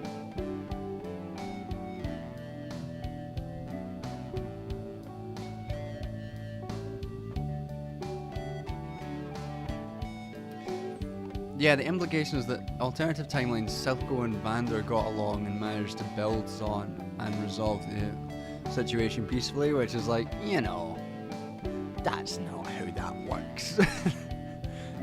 That's not how that wouldn't happen. Do I watch any of Dropout's D&D campaigns? You bet your ass I do. I actually need to finish Misfits and Magic. I like Dropout shit. I've not watched the latest stuff yet because my flatmate's new TV is not able to cast Dropout to it, so I need to watch it on my laptop, which I've just not gotten around to yet. But yeah, I enjoy Dropout's content.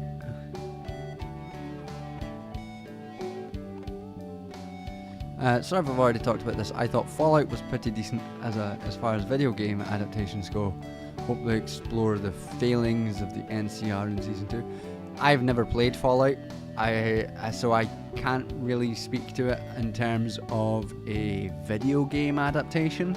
I watched the show, and I thought the show was quite fun.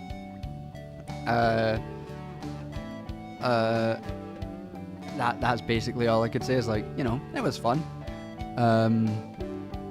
Some fun satire, and it was good. But I never played the games, so I don't know whether it's a good game adaptation.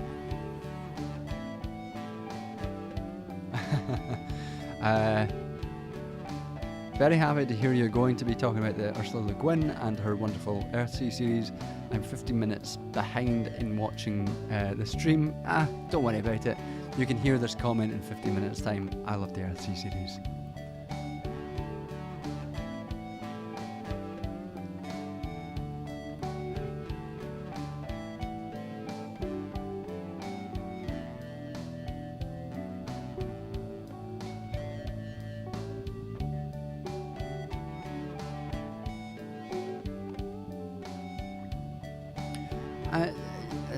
Knowledge of defense saying it comes to this cycles of violence. It could be a good commentary on how revolution can replace one oppressive regime with another, while Silco still went after the firelights and so on. I think that in order to make that for that to be the case, then Silco's then there would have to be some actual revolution going on with Silco as it is. Silco's an interesting character. But I think in terms of what he actually does, it is building a crime empire more than it is doing anything revolutionary. So I think I don't think it works on that level of revolutionaries producing authoritarian tendencies. But I think it works on a character study level of like, this guy wants to do something, but all he knows is violence and corruption, but also the love of his adoptive daughter, which stops him from being able to achieve his goals, which is, that's an interesting character study, but I don't think it's necessarily, I don't think politically there's all that much to glean from Arcane as a show. I think it's much more interesting at the level of character study than it is anything politically.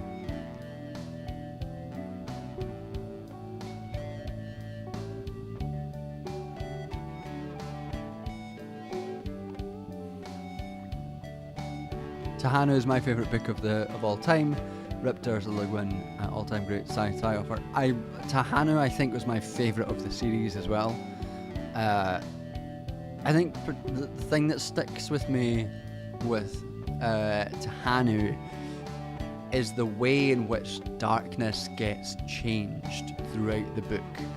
So, like, at the beginning of the book with... I'm thinking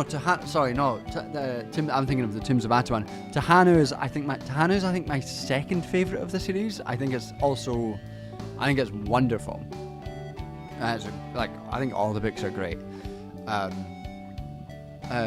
Tahanu and the Tombs of Atuan stand out as being particularly good, and it's the Tombs of Atuan, the darkness, the way that the change in darkness happens between how the character who initially feels comfortable in the darkness evolves to become just terrifying, and the descriptions of it, I think that was so well done. And it's not as, I guess, not as polemical, if that's the right word, as Tahanu is. Although even people get confused with Tahanu when I was reading a collection of Ursula Le Guin's feminist writing recently, and one of the things that she talks about is the way in which, so in Tahanu there's the old witch woman character, and at one point she talks about how women's knowledge is different from man's knowledge. Like, it extends to the depths of the earth and is unknowable in so many ways. And Le Guin talks about how so many people have quoted that to her approvingly, not realizing that she's critiquing that perspective. And it's through the character of Tahanu that she's critiquing that perspective. And that she doesn't accept that women's knowledge should only be this sort of ethereal, earthen, fundamental, kind of emotional language, and is instead something that women can grasp all kinds of knowledge and all kinds of wisdom about the world in different and similar ways to men. And I think that's a really interesting part of that book.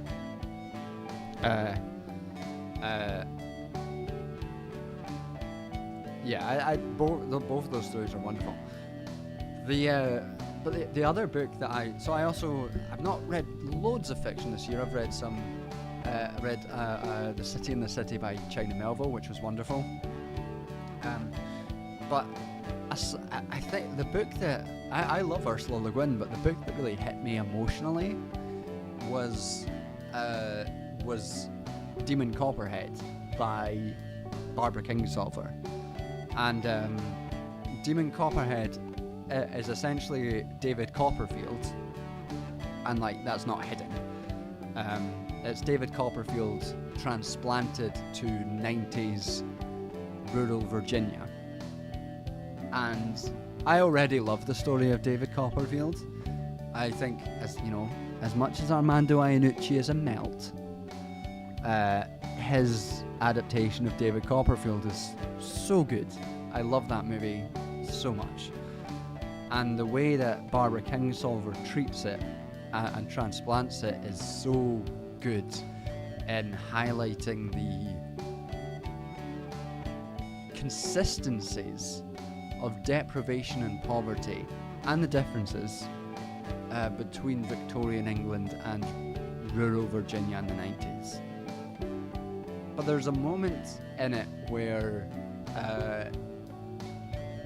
in a brief respite of horror that Demon Copperhead faces in his day-to-day life, where he meets his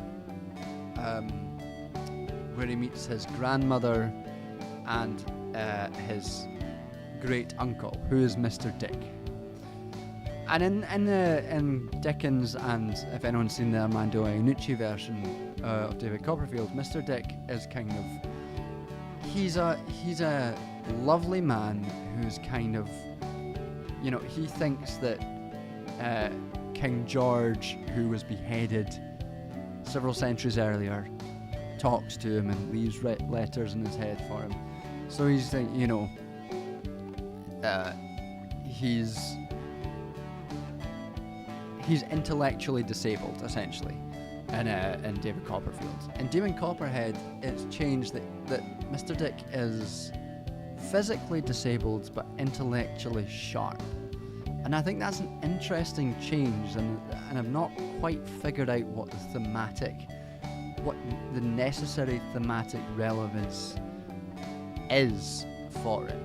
But it makes the relationship between Mr. Dick and Demon really interesting, because there's a level of, you know, Mr. Dick and Demon share so much in so little time, and the way their relationship plays out within the novel in that very brief moment hit me really hard emotionally, to such an extent, and I've never done this before, that I wrote a letter to Barbara Kingsolver about just how much I connected with those characters and with that book. And it's not, and I don't mean that I wrote an email, because she doesn't have an email address for people to write to her. I wrote out a letter and I posted it in the mail like I from 2005, like in the olden days, because that book hit me in such an emotionally fundamental way that I was like, I need to write this to someone. So I mean, I hope she got it, because I spent more than an hour writing it out.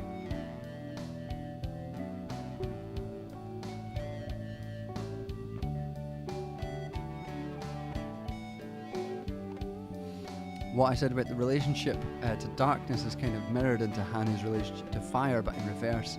Even their names, Eaten One and Burned One. I didn't pick up on that, but that is a really good insight, and yeah, great writer. Barbara Kingsolver is wonderful. Barbara Kingsolver is probably, until this year when I completed the Earthsea series, Barbara Kingsolver is probably the writer that I'd read most of. Her book, The Poisonwood Bible, about a family of missionaries who go to Belgian Congo on the brink of its independence, and the ways in which is told from the perspective of all the women of the family, the mother and I think 4 children, maybe 5 children, as they sort of grow up in this situation, and their relationships with their horrendous preacher father and the relationship to the country around them is a wonderful book. I've read that book several times. Life versus Death, just talking about it now. It's so good. It's a wonderful, wonderful book. It's sad, it's tragic, it's funny in places. and it's really a really interesting examination of whiteness in a colonial context, gender, how that plays into that, and religion, and how they play into all of that. Hello, hi, Caitlin. Why the stream? I stream, or I try to stream every second week. I drink wine, I play music, and I chat about shit. Right now we're talking about books. We're talking about Barbara Kingsolver's. Another one of Barbara Kingsolver's books, which is really good, is The Lacuna, which is about a boy whose mother is indigenous Mexican and his father is American. And after his father dies, he goes back to Mexico, ends up meeting Frida Kahlo, ends up meeting Trotsky, ends up, getting involved in the McCarthy witch trials. That's another great book. Barbara Kingsolver is so good. She's in terms of people who are, to bring it back to Demon Copperhead, in terms of people who are kind of successors to Dickens in the most complimentary sense, I think Kingsolver can have that. The way she sketches characters in a way that is, with a few sentences, you recognise who that character is, and you know that character in depth. And Dickens was so good at that. The way that Dickens could evoke a character within a paragraph or a couple of sentences. Like, I know that it's hack or cliche to like Dickens at this point, but he could evoke a character, and Barbara Kingsolver can do that same thing.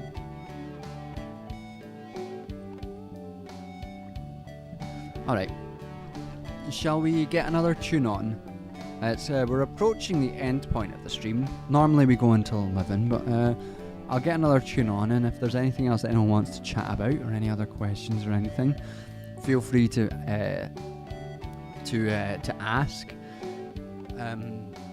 While I remember, because I'm making an effort to be better about this, if you can always sign up to Patreon, where I'll be sharing the new script for Family Abolition tomorrow, and we'll be sharing screenshots, and the video will be provided early for everyone. There's also a Discord for $5 and up patrons as well. What's my top 5 movies? Whoa, I'll have a think about that while I craft a new tune. I'm feeling still a kind of chilled vibe, so we'll see what we come up with.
turned out a bit different than I was expecting, but I think that's still quite fun. I think that is a fun end track to go out on. That reminds me, I Love Your White Leftist Symphony. I'm glad you liked it, but what reminded you? The track?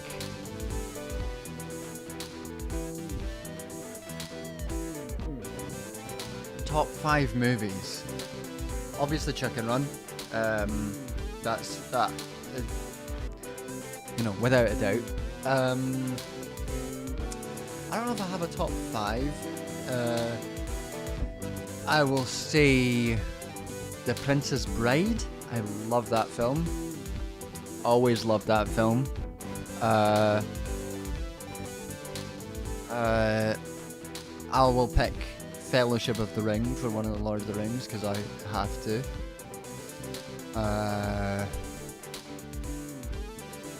Shrek 2, yeah, I do love Shrek 2. I'm not sure if I would necessarily say it's one of my... I mean, maybe it is. I've never really thought about what my favourite films have been, because I do like a lot of films. What are things I rewatch a lot? I did really love Everything Everywhere All at Once.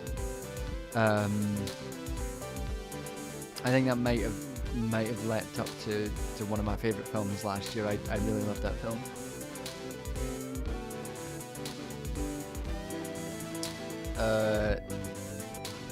Parasite is good, I guess.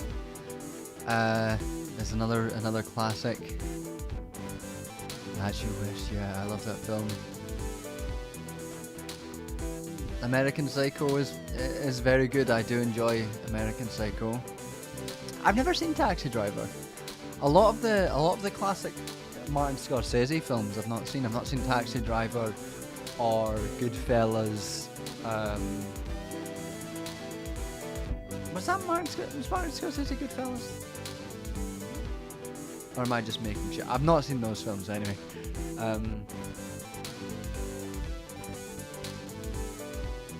God, there's so many films that I like film a lot. I love going to the cinema. That, like, I don't know if I could choose what my favourite are fundamentally, because I would say 5 and then I'd be like, God, there's so many others that I mean, stuff that's off the top of my head right now. I loved I loved Francis Ford Coppola's Dracula. I'm thinking about Nosferatu coming up. And I loved The Witch, Robert Eggers' The Witch. So I'm anticipating to enjoy Nosferatu. Cloud Atlas, that's interesting. I don't hear much about people thinking about Cloud Atlas as their favourite. I think Cloud Atlas is an interesting film. I like elements of it. All of the people in Chinese makeup is hard to get over. That was odd. Although I'm not sure how. Yeah, that was odd. And what distracts me about Cloud Atlas is that a lot of the stuff that's in San Francisco is shot in Glasgow, and it's specifically shot outside my old university, Strathclyde University. So anytime I'm watching Cloud Atlas, and I've seen it quite a few times, so I do think it is an interesting film for its failures as well as its successes. And I love the book, as sort of cheesy as it is. But it does take me out every time I watch it. I'm like, we're in San Francisco. I'm like, no. That's Livy Tower. You're outside Livy Tower right now. That's not San Francisco, motherfucker. And the music of Cloud Atlas is something that's always got to me. I don't know why, but the music of Cloud Atlas affects me on such a fundamental level that if I listen to the Cloud Atlas theme, it just makes me cry. Like, no matter what mood I'm in, if I listen to that,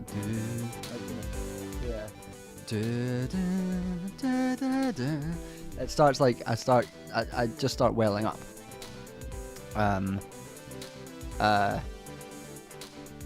So the music is something that I really love about that movie.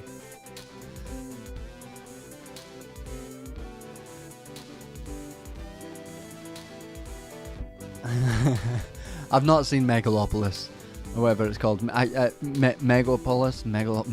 I've not seen it. I was considering going to see it because everyone said it was terrible, but also a lot of people said it was really boring as well. So I didn't actually go to see it. I'm sure I'll watch it at some point.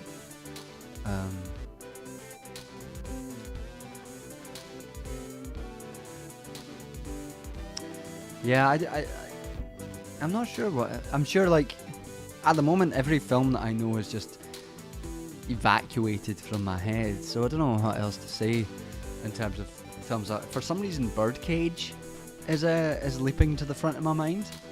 And I've only seen Birdcage the once, and I did really like Birdcage. I remember having an argument with someone I was seeing at the time about, like, who was like talking about how Birdcage was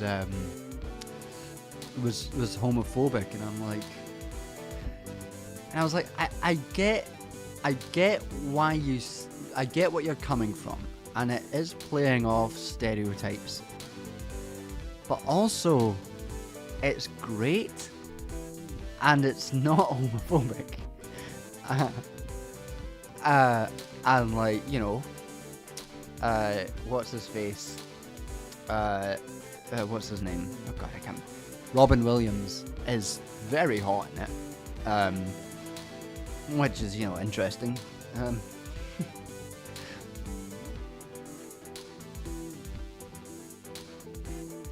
Yeah, I think you like, to think of Birdcage as homophobic, you'd not only have to eject it from its own context, but I kind of think you have to eject it from the current context in which it would be viewed as well, because the things that it's criticising very much still exist.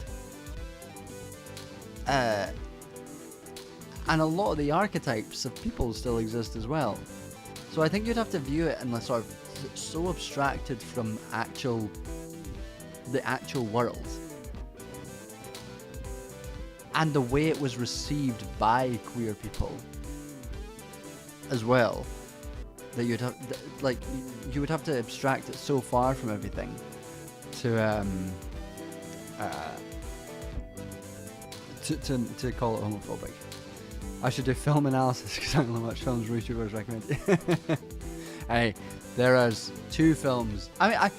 Addams Family I've also talked about. I love the Addams Family, and especially particularly Addams Family Values. I love those films.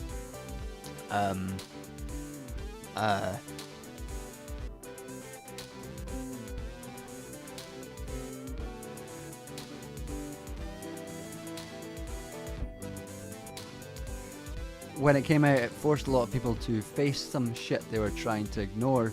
Really hit home in my family, which is both homophobia and homosexuality. I mean, yeah, as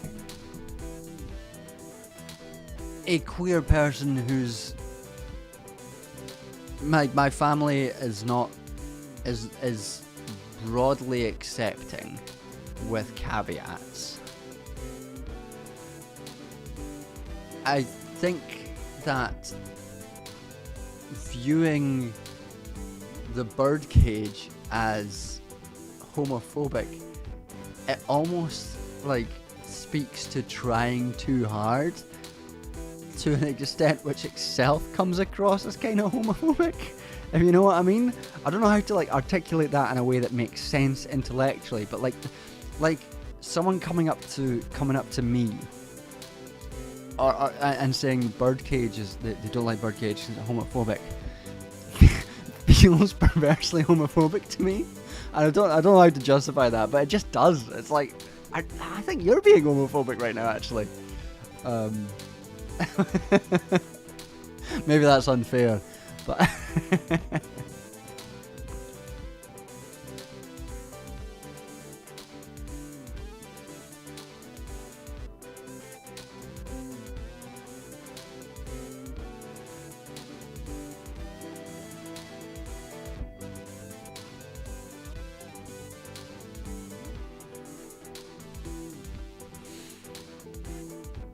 Yeah, Nathan Lane's character is definitely the butt of a lot of jokes.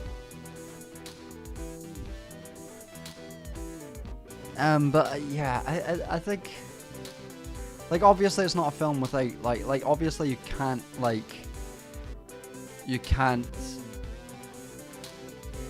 the film is not perfect and it has problems, but it's just the notion of saying that it's outright homophobic is just like, I don't know, man. Maybe it's not. You know what film I love? Big Trouble in Little China. I watched that recently when I was incredibly baked. Fuck, it's so good. Oh God, I love that film so much. That's such a perfect satire film, Big Trouble in Little China. That thing that they do. Yeah. Well, speaking of, we were talking earlier about me being a stereotype of myself. Recently, I managed to finally make some purchases that I've been planning to purchase for a while. The three things that I was able to buy were soil, a bookcase, and cops log off now. The ability to get kind of baked, and I think that's the most sort of like stereotypical me thing to do is to buy those three things.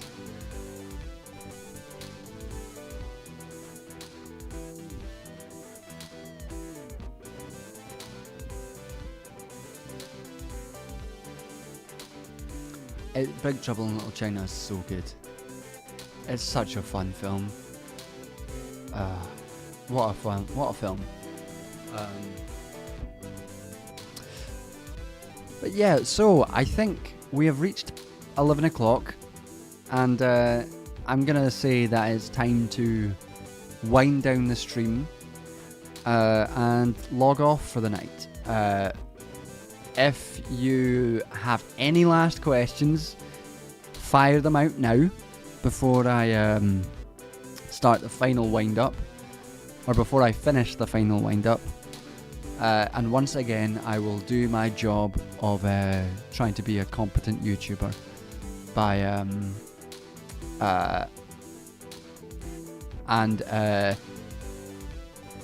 to be a competent YouTuber and remind you all to hit the bell, and if like the video, like the stream, share the videos. If you can subscribe to the Patreon, go for it. If you can't, that's fine. I also have a PayPal if you have the means. If not, that's also fine. What's my favourite winter clothing item?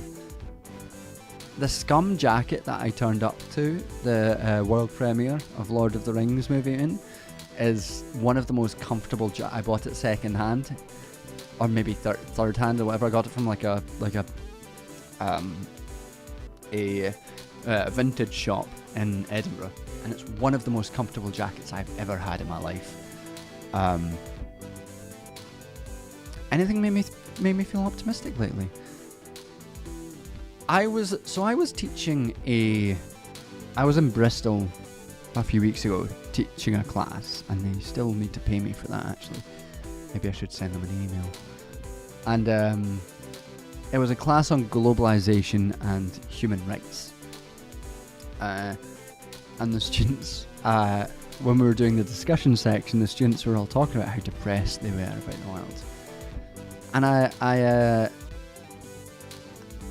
had to sort of dig deep into myself to try, because like it's not acceptable for the students to be depressed when the lecturer, more depressed than the lecturer. So I had to dig deep and be like, give them optimism.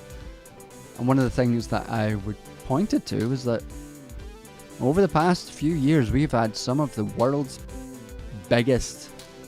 historically biggest social movements. The farmers' strike in India was the biggest strike that has ever happened in terms of pure numbers.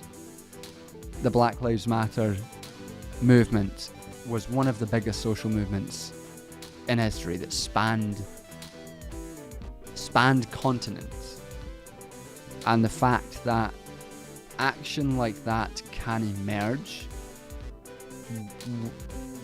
like quickly, even if it fizzles out, even if it doesn't achieve its goals, the fact that it can emerge is something to always be optimistic about, because the role of the communist, to draw on a kind of neo-Leninism, we're ending the stream with some neo-Leninism, some Gramscian neo-Leninism. The role of the communist when such movements break out is to be ready to organise and divert them towards revolutionary political aims.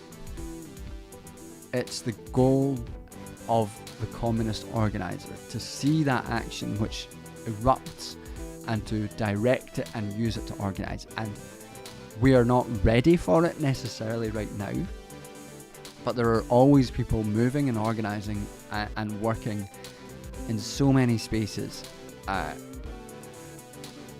who might be ready the next time. And that makes me optimistic. People talk about, oh, there's no chance of a revolution in America or Britain or Europe in our lifetimes. I don't believe it. I absolutely do not believe it.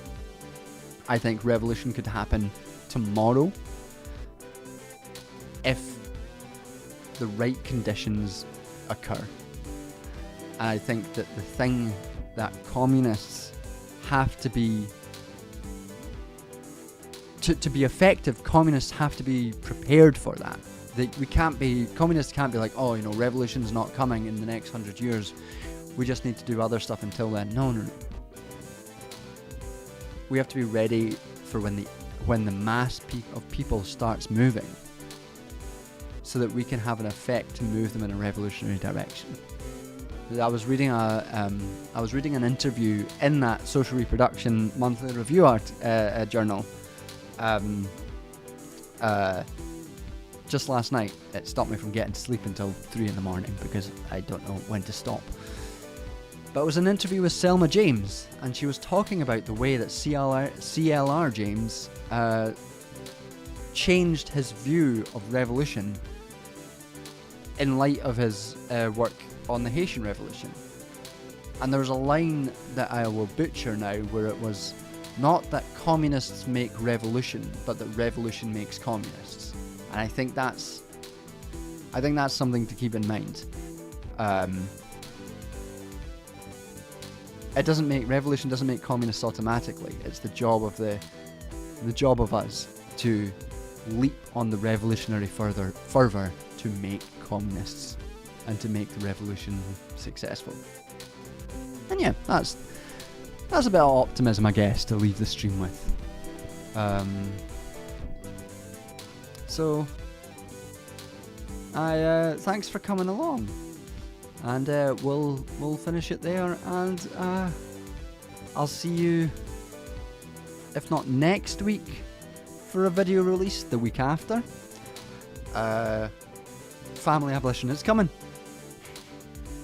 And yeah, cheers. I will put it on the end screen and put on the music for the next 5 minutes or so people can hang out and chat as ever. Bye.